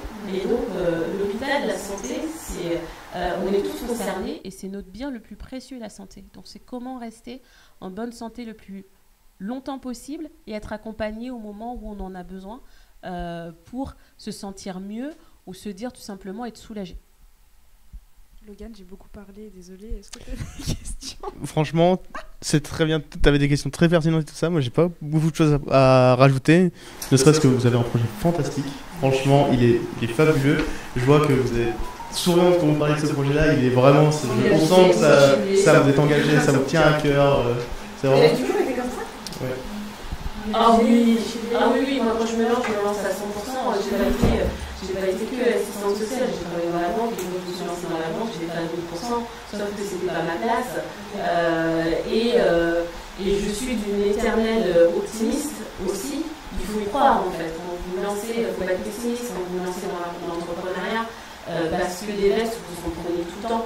Donc il faut avoir l'énergie de remonter à chaque fois sur le cheval et de se dire je vais y aller, je vais tout défoncer et surtout ne rien lâcher.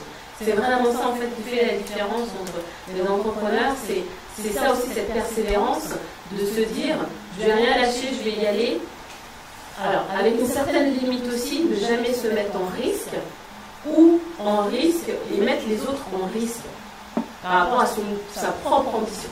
Et donc c'est vraiment la seule limite que moi je me mets, c'est de ne pas me mettre en risque personnel, physique, et qui aura un impact sur mes proches, qui sont mes enfants, qui sont encore petits, et qui ont besoin de leur maman. Donc en ce moment, ils sont prêts à m'appeler tata parce qu'ils ne me voient pas beaucoup. Mais je me rattraperai, ils savent que je me rattraperai, et ils savent pourquoi aussi, parce qu'ils viennent au bureau, ils assistent aux événements, ils ont un t-shirt Yasso, enfin moi ils parlent Yasso à l'école, Yasso c'est on a dit tout à l'heure, il faut créer des entrepreneurs, moi je vais commencer le berceau, donc c'est plutôt pas mal, mais c'est important d'être soutenu par ses proches, et puis parfois voilà, si c'est pas le cas, mais c'est pas grave, vous allez rencontrer sur votre route d'autres personnes qui vont semer la petite graine aussi avec vous et qui vont croire en vous. Donc il ne faut pas s'enfermer au moment où c'est dur, il faut en parler. On se dit, la société c'est pas Instagram, hein. Vous voyez Instagram, tout le monde a réussi, tout le monde est beau, tout le monde, toute l'histoire de la piscine de ce matin. Puis moi je suis une génération pas du tout Instagram, c'est mon assistante qui est là qui m'a fait connaître Instagram il y a 2 ans. Donc en fait c'est pas ça la vraie vie, c'est quand vous avez justement les phases où vous êtes un peu en down, c'est là où il faut parler. Parce que quand vous allez en parler à des gens, ils vont se dire attends, je connais un tel, je vais te mettre en réseau avec un tel, lui, il va peut-être te donner de l'information, tiens, va voir la mission locale, tiens, va voir chez Normandie Incubation, va voir à la région. En fait, c'est quand vous êtes en difficulté et que vous refermez, c'est là où la boîte se referme sur vous. Et donc là, en fait, c'est là où il faut sortir et aller voir du monde. Et puis parler de votre problème. Et c'est pas chiant, quand vous trouvez la bonne oreille, la personne qui va vous écouter, forcément il y a une solution. Et qu'importe la solution d'être. Vous savez quoi justement les difficultés? Oh là là, les difficultés, il y en a tous les jours. Hein. En fait, moi quand je me lève le matin, j'ai la banane parce que j'adore ce que je fais, mais je me dis, je deviens un peu le pompier. J'éteins les incendies, ou les débuts d'incendie, j'essaye d'anticiper, c'est comme la sortie de Spitz. J'essaie d'anticiper les débuts d'incendie avec les petits feux qui commencent à s'allumer, qui disent là, il faut y mettre de l'eau tout de suite. Mais être chef d'entreprise, c'est ça en fait, c'est d'être un pompier. C'est-à-dire que c'est des... Mais en fin de journée, on se dit, bon, la journée, elle s'est mieux passée que celle d'hier. Et puis, si ça s'est pas bien passé, il fera jour demain, comme disait ma grand-mère, il va falloir te relever. Mais comme tu es contente de ce que tu fais, au final, c'est pas grave. Tu as une équipe derrière et tu partages et tu délègues. Et ça, aujourd'hui, c'est ça qui nous sauve, c'est d'avoir une équipe qui tient la route, qui est forte, et sur qui je peux compter. Et avec qui, je pense que rien ne peut nous arrêter parce qu'ils sont tellement forts qu'ils me donnent leur force pour aller tout défoncer. Donc le déclic, c'est ça, c'est eux. Et en même temps, je me dis, bon, des fois il faut un peu slow down, calmer un peu le jeu, et on attend que ça passe. Et ça passe. Clairement, ça passe. Il n'y a pas eu des grosses difficultés à un gros barrage, là où vous vous êtes dit, c'est compliqué là? Ah oui, financier, parce que je suis persuadée que peut-être on serait allé plus vite si on n'était pas resté en France. Parce qu'en France, surtout dans la tech, quand vous entreprenez, il faut déjà avoir soit un bon banquier, avec qui vous entendez bien, qui ne vous appelle pas tous les jours, vous êtes à découvert, je ne peux plus, je passe le bon. Non, mais avoir donc des partenaires financiers qui vous suivent, ou avoir hérité de votre grand-mère, d'avoir hérité de Raymond. Aux États-Unis, vous avez la bonne idée d'avoir des partenaires financiers tout de suite parce que très vite, ils sont très business. Ils vont comprendre tout de suite. Là, aujourd'hui, on est arpenté par des entreprises américaines et canadiennes parce que très vite, ils ont vu aussi le filon. C'est-à-dire que le patient, il sort beaucoup plus rapidement. C'est-à-dire qu'il reste moins longtemps à l'hôpital, il est soigné à domicile, donc on paye moins. Donc eux, ils ont fait vite le truc un peu... le switch en disant économiquement c'est du pain béni. En France, moi quand j'ai commencé, je vais même parler avec l'ancienne première ministre Elisabeth Borne, j'aurais dit la santé c'est 84 milliards. 84 124 milliards. Moi, je vous propose de vous faire économiser 13 milliards.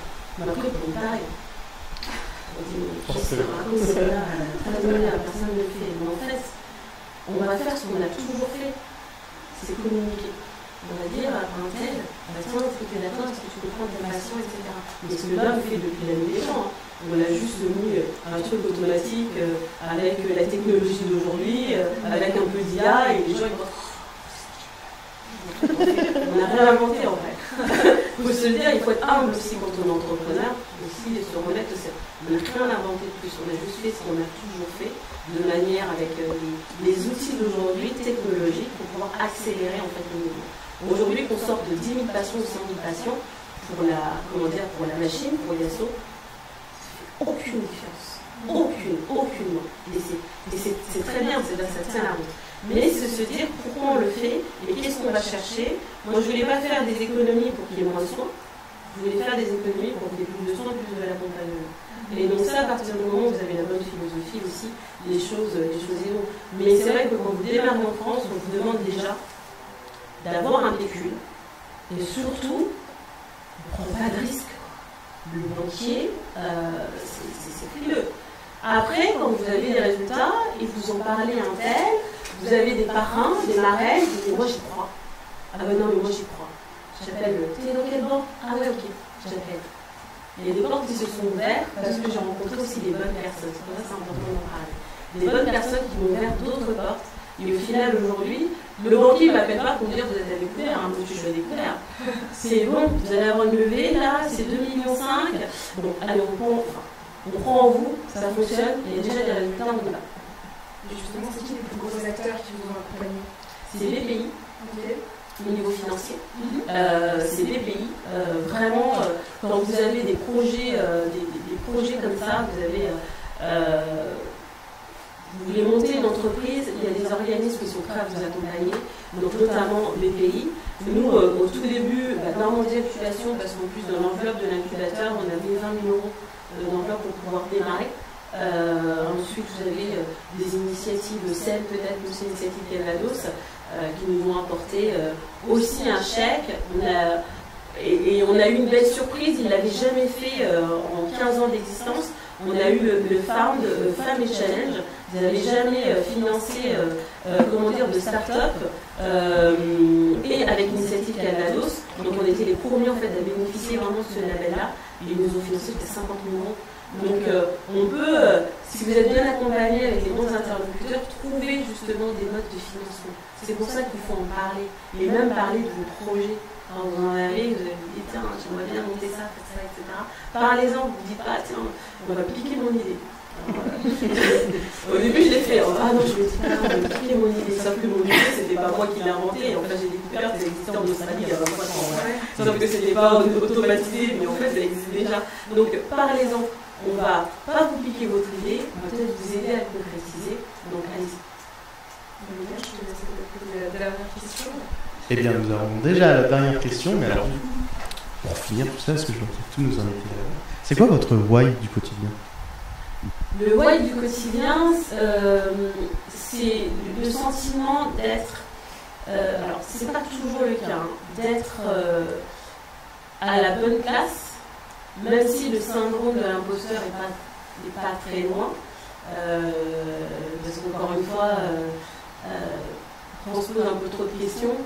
Et on ne prend pas toujours des bonnes remarques en disant c'est bien, prends-le parce que voilà, ça fait du bien à son ego et parce que demain ça sera peut-être pas pareil. Donc on se dit oh, mais pourquoi il me dit ça, et non, mais ça. C'est tous les patients qu'on accompagne aujourd'hui qui sortent plus rapidement et qui sortent bien accompagnés, mais les professionnels aujourd'hui qui gagnent du temps en utilisant la plateforme. Aujourd'hui, c'est en 5 minutes vous coordonnez un retour à domicile. Vous économisez du temps. Et ce temps-là, c'est soit ils le mettent service de leur temps personnel, c'est-à-dire qu'ils partent un peu plus rapidement rentrer à la maison, ou ils accompagnent un peu plus de patients, ils font des réunions. Alors aujourd'hui, je ne sais pas encore ce qu'ils en font. Donc ça peut être la prochaine étape, de se dire, c'est quoi là? Vous nous dites que oui, 1h45 là, que vous gagnez, vous en faites quoi? Ça serait intéressant, mais rien que de se dire, il n'y a pas longtemps, il y a 15 jours, il y a une assistante sociale qui utilise la plateforme aujourd'hui et qui appelé Yann, mon UX Noël, qui est aussi l'un de mes co-associés, qui lui a dit en 5 minutes, j'ai organisé, coordonné pour le retour à domicile d'un patient 15 jours avant qu'il sorte. 15 jours avant, en 5 minutes, c'était fait. Bah là, j'ai pleuré. Et là, je me dis, en fait, c'est pour ça qu'on fait. C'est pour tout ça, pour tous ces gens.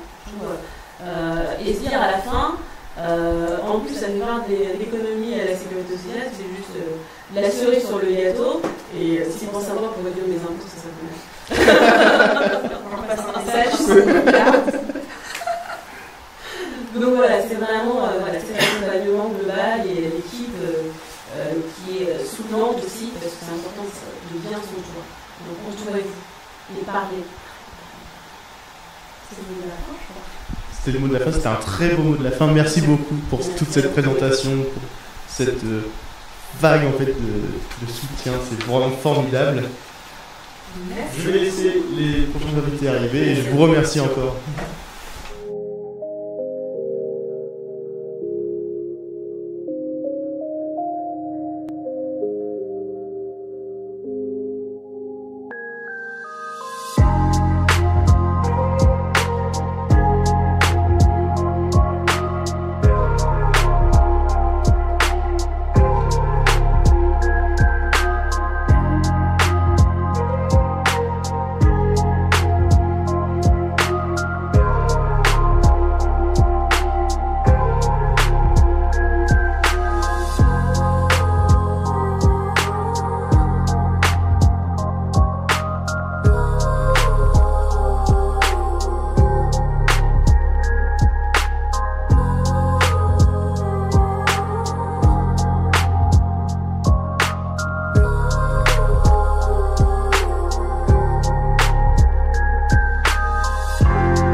Ok. C'est tout bon ? C'est tout bon, bah merci beaucoup de me rejoindre du coup sur la chaîne de La Bonne Idée. Je vais vous laisser vous présenter un par un, peut-être de ce sens-là pour commencer ou n'importe. Je vous laisse vous présenter en premier avec le micro.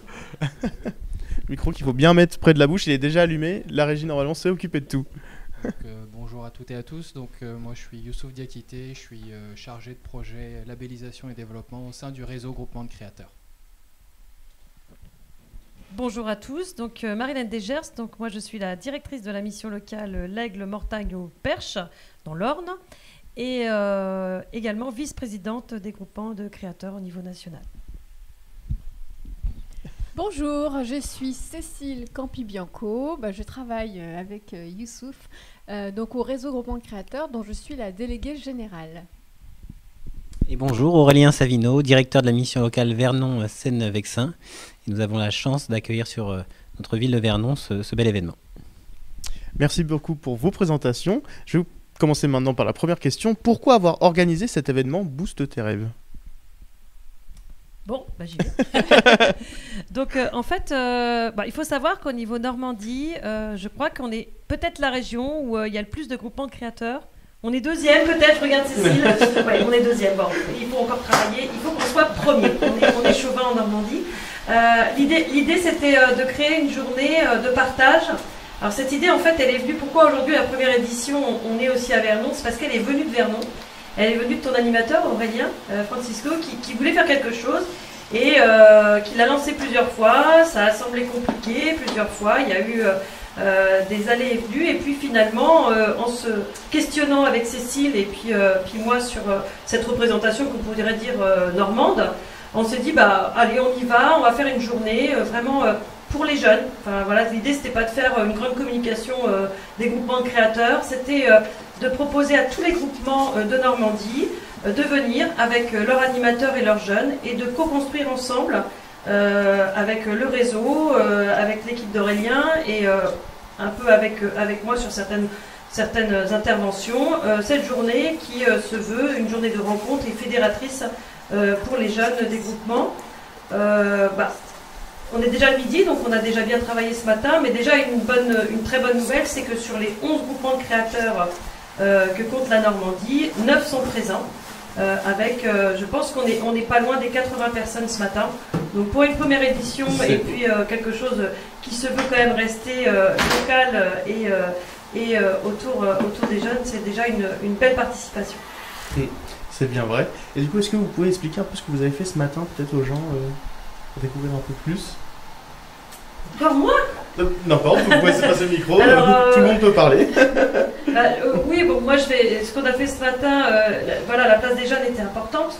Donc la première table ronde, elle a d'abord été sur le témoignage de jeunes qui sont en train d'entreprendre ou qui ont entrepris, alors des jeunes plus de Vernon, plus un chef d'entreprise, avec voilà, des témoignages très intéressants. Peut-être que Cécile ou Youssouf pourront en dire un peu plus.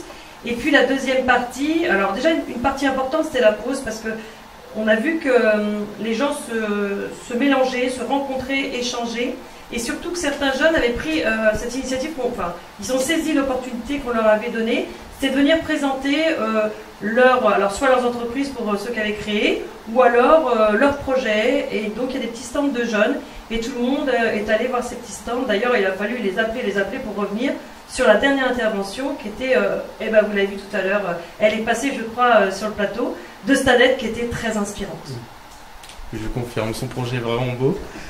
On est déjà à la moitié de la journée, du coup, est-ce que vos attentes pour l'instant ont été satisfaites? Et est-ce que vous avez des attentes pour le reste de la journée? Bon, c'est par vous. Pour l'instant, nos attentes sont satisfaites. L'idée, c'était vraiment un moment de partage entre des jeunes qui viennent de toute la Normandie, donc ça, c'est réussi. Pour nous, c'était un bel événement. Le groupement de créateurs, c'est une belle aventure à Vernon qu'on a commencé il y a 2 ans. Et quand je vois les résultats sur Vernon, mais sur l'ensemble des missions locales qui portent cet accompagnement, il me semble intéressant de continuer à avoir des événements qui donnent envie aux autres missions locales de France d'avoir un groupement de créateurs. On a plus de 450 missions locales, on devrait avoir 450 groupements de créateurs en France, et qu'il y ait un essor très très fort. On le voit en fait parce que on a énormément de dispositifs et de manières de pouvoir accompagner les jeunes, mais celui-ci tout particulièrement, il donne d'excellents résultats. Il permet aussi de véhiculer une nouvelle image des missions locales, et on peut avoir besoin de cette image-là pour aller vers les chefs d'entreprise, et c'est toujours agréable. Nous on le voit, on est un jeune groupement, et on a une quinzaine déjà de jeunes qui ont pu créer leur entreprise, qui ont ouvert leur boutique en centre-ville, et donc ça crée une certaine dynamique et une belle notoriété pour la mission locale grâce au groupement de créateurs. Donc voilà, et cette initiative, c'est pas mon idée initialement, puisque c'est Marilène qui m'a conduit vers ce groupement. On a toujours l'impression que c'est compliqué, qu'il y a des financements, mais finalement c'est relativement simple. Et pour le coup, on a un accompagnement du réseau groupement de créateurs avec Cécile, la directrice générale, qui facilite grandement la mise en place et le suivi, et avec Youssouf après sur la labellisation. Enfin, vraiment, pour ceux qui hésiteraient à créer un groupement de créateurs, il ne faut plus hésiter en fait. Moi, je n'imagine plus la mission locale sans groupement de créateurs. Très bien, peut-être vous.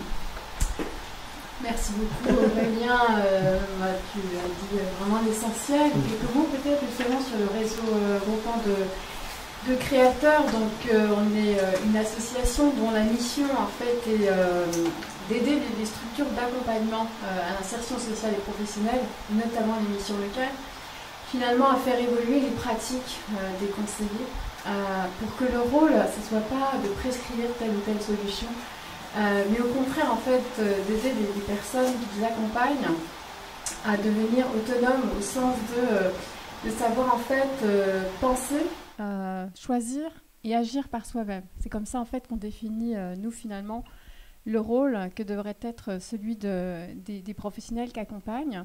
Et donc, voilà, c'est vraiment, nous, la mission qu'on poursuit au réseau Groupement de Créateurs, c'est de diffuser cette façon-là d'accompagner avec des valeurs fondamentales. La première, je pense qu'elle est importante à rappeler, surtout en ce moment, c'est que chaque personne est une richesse pour son territoire, qui qu'elle soit, d'où qu'elle vienne. Donc ça, c'est une valeur qui nous est fondamentale, d'où l'idée en fait de cet accompagnement-là qui part des personnes, de leur parcours, de ce qu'elles souhaitent, de leurs rêves, etc. Et ça, ce ne sont pas que des vaines paroles ou un vœu pieux, on le fait concrètement, donc avec les structures qui portent des groupements de créateurs, en fait on va former les professionnels à des méthodologies d'accompagnement très concrètes, avec un cadre très concret. Je vais mentionner la labellisation parce que tout ça est vraiment encadré. Voilà, c'est un métier accompagné. Et accompagner de cette façon-là, c'est un métier très exigeant, qui n'est pas du tout naturel, qui suppose de se former. Donc nous, au réseau Groupement Créateurs, on va former en fait les professionnels des missions locales, mais aussi des maisons d'emploi, à accompagner selon certaines méthodes. Donc celui du groupement de créateurs, qui invite en fait les personnes qui sont très nombreuses à rêver d'entreprendre, mais qui sont aussi très nombreuses à ne pas oser en parler. Donc en fait, c'est comment, en tant que conseiller, je peux libérer la parole, je peux faire passer le message aux jeunes que j'ai en face de moi, que tu peux me parler de tout, même quand tu as l'impression que ce que tu as en tête, c'est pas possible, c'est pas pour toi, et que c'est pas une bonne idée.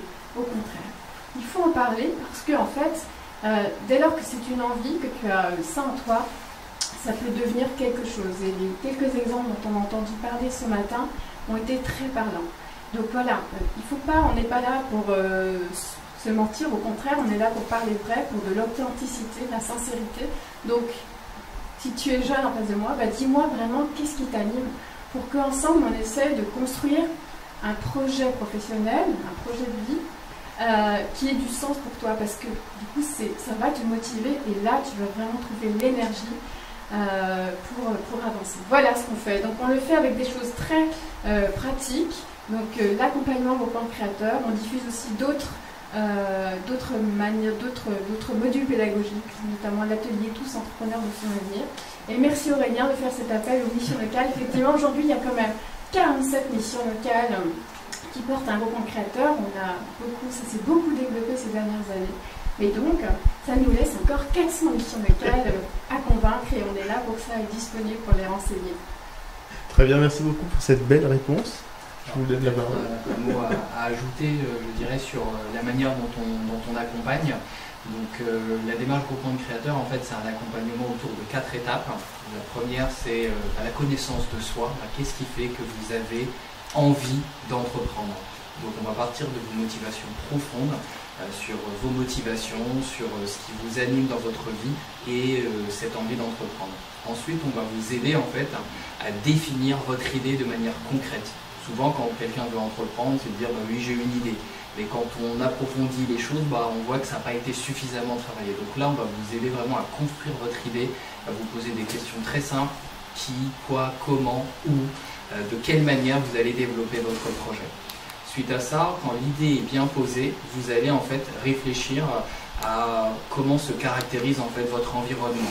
C'est quoi la réglementation? C'est comment se caractérise votre secteur d'activité? Quels sont les moyens financiers en fait pour démarrer? Donc à partir du moment où vous avez fait finalement ce travail de recherche documentaire, mais aussi des enquêtes terrain, vous allez pouvoir en fait faire un choix. Donc ce qu'on appelle nous la 4e étape, l'adéquation entre la personne, son projet et son environnement. Vous allez vous dire je suis prêt en fait à entreprendre et pour le coup d'être orienté vers des partenaires de la création d'activités. Ou peut-être que vous allez vous dire j'ai besoin d'argent parce que j'ai fait des recherches, j'ai besoin d'argent pour développer mon projet, donc je vais aller à l'emploi. Ou alors se dire oui, c'est vrai que j'ai envie de créer une boulangerie, mais bon voilà, il est peut-être important d'être formé avant. Et vous allez aller vers la formation. Donc c'est vraiment le moyen pour vous en fait de tester en fait votre idée, de voir si elle est réalisable, mais pas par quelqu'un d'autre qui va vous dire c'est possible ou pas, mais par vous-même. Et je pense qu'elle est grandement, la différence est vraiment là en fait. Voilà. Très bien, merci beaucoup. Est-ce que vous avez un petit mot à rajouter? Très bien. J'ai entendu plusieurs fois le terme labellisation. Est-ce que vous pouvez nous en dire un peu plus? Comment on devient labellisé? D'accord. Donc notre réseau aujourd'hui, composé d'une cinquantaine de structures en France, s'est doté il y a plus d'une dizaine d'années en fait d'un cahier des charges, des bonnes pratiques en fait d'accompagnement pour que les différents groupements de créateurs aient entre guillemets la même manière d'accompagner, mais dans un intérêt, c'est par rapport aux personnes accompagnées. Donc se dire que comme le disait justement Cécile, tout être humain est une ressource, donc il est important de bien l'écouter, d'être dans une posture de non-jugement et d'avoir des pratiques d'accompagnement communes. Donc à partir d'une année d'activité en fait, d'un groupement de créateurs, il est éligible à la labellisation. Donc on va aller sur site, pas pour vérifier que les choses, entre guillemets, que les choses vont mal ou fonctionnent bien. On est vraiment dans une logique en fait d'amélioration continue. Donc on va discuter avec les directions, avec les personnes qui animent le groupement de créateurs. Et la petite différence peut-être avec d'autres dispositifs, c'est qu'on va échanger avec les personnes accompagnées pour savoir ce qu'ils ont ressenti en fait de l'accompagnement et si c'est en conformité en fait avec notre cahier des charges. Et si tout cela correspond, pour le coup, le groupement de créateurs est labellisé pour 3 ans. Puis on revient tous les 3 ans pour vérifier qu'on est toujours dans cette logique de respect de l'humain et d'accompagnement comme on le préconise dans notre réseau. En complément, en fait, on a démontré notre impact, on vient de la mentionner, par une étude scientifique, une évaluation randomisée par tirage au sort qui a été menée par le laboratoire d'Esther Duflot, qui est cette économiste française qui a eu le prix Nobel d'économie il y a quelques années. Là, il faut citer en fait cette référence quand même importante. Donc on a démontré un impact net de cette manière d'accompagner, qui pourtant par des rêves, mais qui concrètement derrière produit de l'insertion en emploi et même se traduit même par des revenus plus importants chez les personnes accompagnées. Donc voilà, il y a des éléments très concrets, mais cet impact, il est conditionné véritablement, effectivement, par la qualité des professionnels, par la manière dont on accompagne. Et c'est donc l'idée de la labellisation, c'est de garantir la qualité de l'accompagnement des personnes pour ensuite garantir l'impact. Très bien, merci beaucoup. Je viens directement du coup à la question suivante. Depuis combien de temps avez-vous rejoint le groupement créateur? 2009 et je crois qu'on a fêté les 20 ans des groupements du réseau il n'y a pas très longtemps. Donc je pense qu'on n'était pas loin des premiers pour la mission locale d'Aigle Mortagne. Je viens. Non, mais tout loin des premiers. Alors le tout premier groupement créateur a été créé par la mission locale de Sénart, en Seine-et-Marne, en Île-de-France. C'est pour ça aujourd'hui qu'on a encore nos bureaux dans cette commune de Seine-et-Marne, donc par un directeur de mission locale qui s'appelle Didier Dugas, qui est aujourd'hui directeur de la Maison d'Emploi Grand Paris Sud, toujours dans ce territoire mais élargi. Donc voilà, donc c'est vraiment dans cette mission locale, avec Didier Dugas et avec l'équipe qui était alors en place, qu'il a imaginé finalement cette nouvelle façon d'accompagner les jeunes. Et puis ensuite, il y a un certain nombre de missions locales qu'on rejoint dans les tout débuts. Alors c'est rigolo, on avait Lille, puis on avait Marseille, voilà. Et puis petit à petit, donc ensuite a été créé à l'époque ce qui s'appelait l'Association nationale aux banques créateurs, qui s'appelle Réseau aux banques créateurs, en 2004.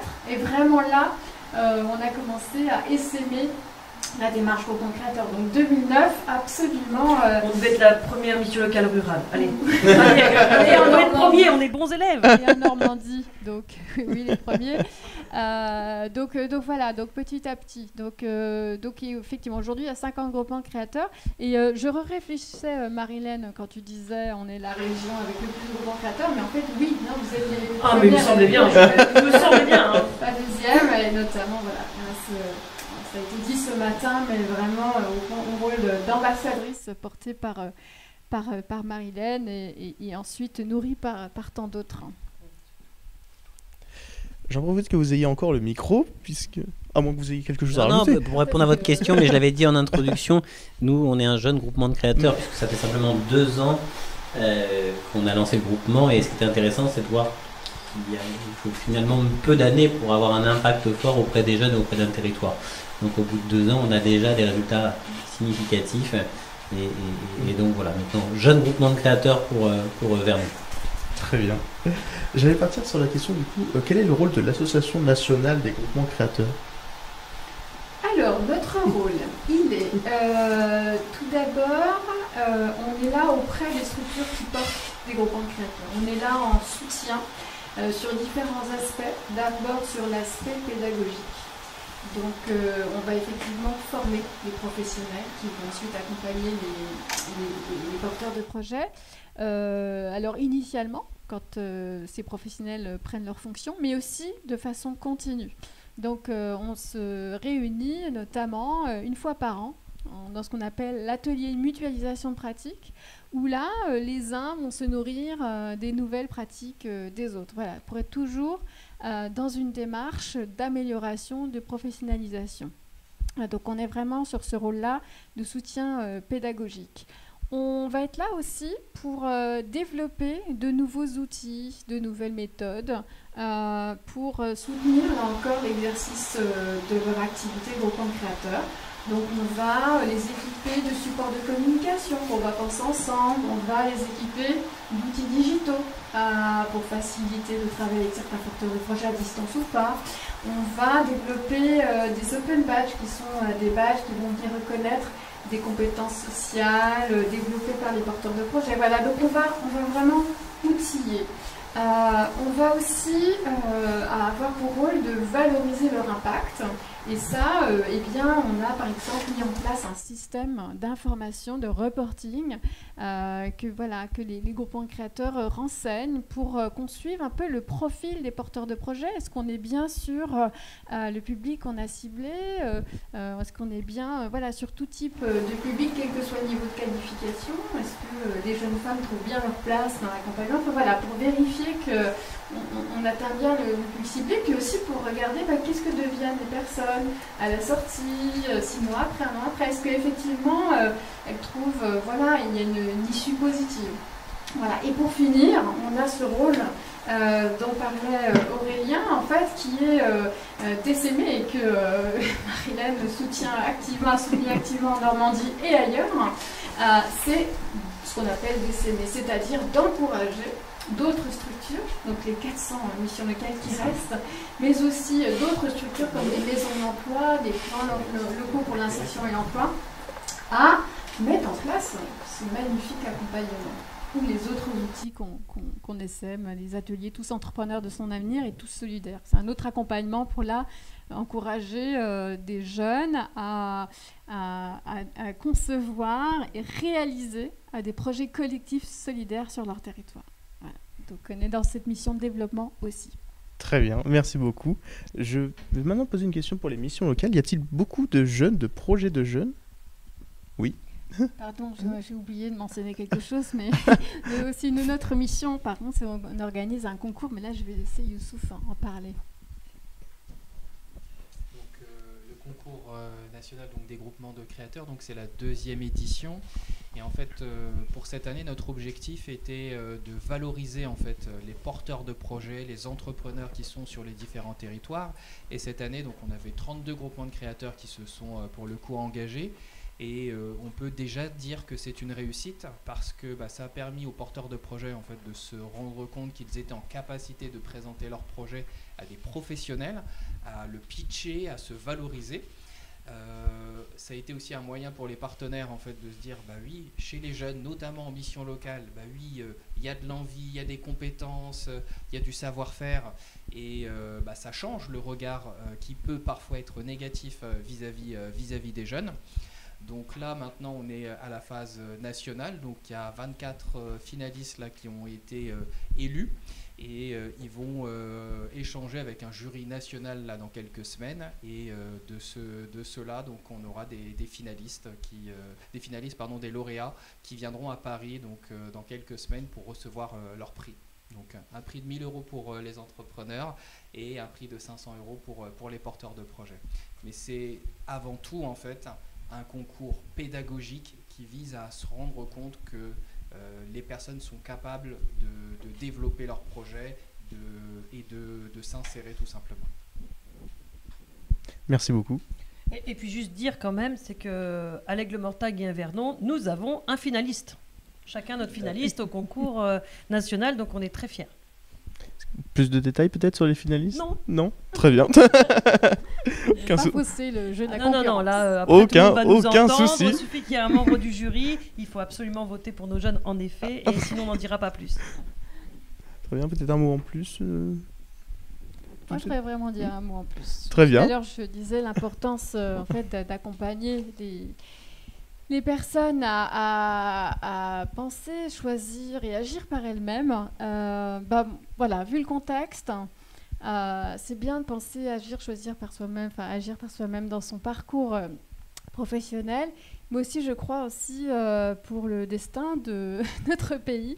Donc, ça commence aussi, voilà, c'est important aussi de se rendre aux urnes. Voilà, je me permets de passer ce message en ce moment. Donc, voilà, jeunes, inscrivez-vous sur les listes électorales et allez voter.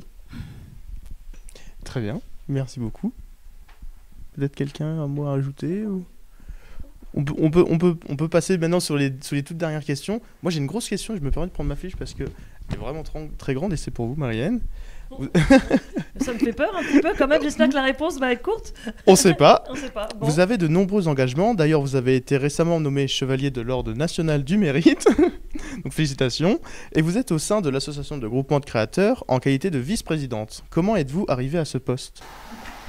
Alors, je ne vais pas dire par hasard, parce qu'en fait, quand j'ai pris mes fonctions de direction en 2013 à la mission locale de l'Aigle-Mortagne, tout de suite, ce qui m'a animée, c'est que je trouvais que c'était des structures formidables dans la gestion de projet. C'est-à-dire qu'en fait, on pouvait en effet travailler sur des projets avec les jeunes, avec les équipes.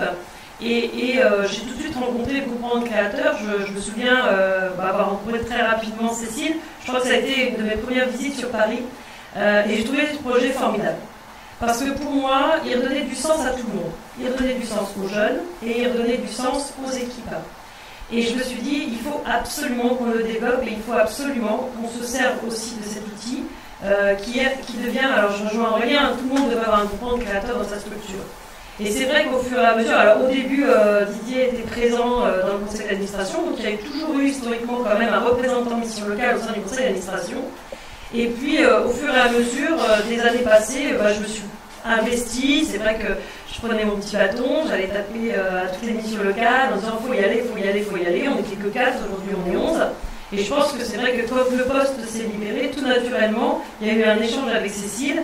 Et peut-être en effet, si on fait le lien avec la petite médaille, c'est peut-être des valeurs d'engagement qu'on fait que même si j'avais peut-être pas trop de temps et j'aimerais y participer davantage, c'était une cause qui me parlait beaucoup et qui me permettait d'engager aussi des valeurs qui sont les miennes d'engagement, mais aussi autour, et ça on l'a évoqué plusieurs fois, mais autour des femmes. Parce que très souvent, tous ces projets de création d'activités, les femmes ne s'autorisent pas. Donc je me disais que voilà, il fallait vraiment avoir ce message aussi. Et puis je trouvais ça pas mal quand même, parce que dans le bureau, je suis la seule femme. Voilà. Donc voilà comment c'est passé. C'est passé simplement. Je pense que par rapport mes engagements associatifs, parce que j'en ai plusieurs, ce que je voudrais dire aux personnes, c'est que il faut oser. Il ne faut pas avoir ce syndrome de l'imposteur, il faut oser. Chaque personne a quelque chose à apporter dans l'associatif. Ce qu'il y a dans l'associatif, c'est qu'un bénévole, il est là et il donne tout ce qu'il peut et quand il peut. Mais le peu qu'il donne, de toute façon, c'est une construction associative et partenariale et on en sort vraiment grandi. Moi, j'ai de la chance, j'ai vraiment la chance d'être directrice de la mission locale, du chantier d'association, vice-présidente des groupements de créateurs. C'est moi qui ai de la chance, c'est pas les structures. Bien, cette réponse était quand même à hauteur de la question. Donc, il reste quelques minutes. Donc, pour conclure, quel serait le futur en fait du groupement créateur ? Alors le futur, je laisserai peut-être Cécile parler du futur, mais moi ce que je souhaiterais au vu du succès de cette première partie de journée, c'est que l'idée de Francisco, l'animateur du groupement de créateurs qui nous fait un excellent travail depuis 2 ans, elle fasse date et que finalement ça devienne un événement annuel et qu'il y ait cet événement-là tous les ans sur un autre territoire et qu'au-delà des missions locales qui ont un groupement de créateurs, qu'on puisse élargir et que demain ce ne soit pas 80 ou 100 personnes, mais 300 personnes d'invités pour donner envie aux autres structures de s'y intéresser. Donc j'espère qu'on pourra mettre en place, nous, au niveau de la région Normandie, cet événement annuel et élargir pour donner envie à d'autres jeunes qui ne connaissent pas le groupement, qui sont dans des missions locales où le groupement n'est pas encore mis en place, d'aller voir leur directeur ou leur conseiller en disant mais on a vu, il y a un groupement de créateurs à Mortagne, à Vernon, on aimerait avoir ça dans notre mission locale. Donc ça pourrait être une idée et si l'événement d'aujourd'hui pouvait faire date, ça serait formidable pour le réseau. Merci beaucoup. Dans le sens de ce que tu proposes, oui, il y a invité aussi les groupements créateurs des autres régions à organiser le même type de manifestation, en effet, parce que c'est finalement, c'est formidable. On voit petit à petit, au début, tout le monde est un peu timide, sympa, vers 9h30, là petit à petit, les jeunes vont les uns vers les autres, les différents territoires, puis on discute ici entre professionnels et avec les jeunes, etc. Et ça, ces liens aujourd'hui sont tellement primordiaux. On a besoin de se voir, vraiment. Et puis on a besoin de sortir de nos territoires. On est hyper heureux aussi de sortir de nos bureaux, nous qui n'avons pas la chance de prendre ça sur le terrain, parce que bon, vous l'avez compris déjà auprès des professionnels et structures. Donc voilà, toutes ces occasions de se rencontrer, d'échanger, de raconter, de partager, c'est vraiment primordial. Donc multiplions ce type de manifestation en Normandie et ailleurs. Merci beaucoup.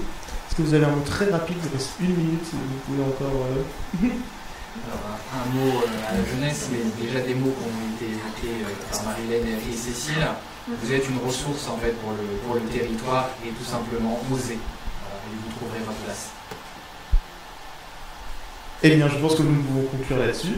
Merci beaucoup déjà de nous avoir fait cette interview. Merci à toi. Mais avec plaisir, c'était vraiment... On a plein de choses, c'était vraiment formidable. N'hésitez pas à rester sur la chaîne de la Mobilité puisqu'il me semble qu'il y a un live juste après. Merci de nous avoir suivis et à très bientôt. Merci.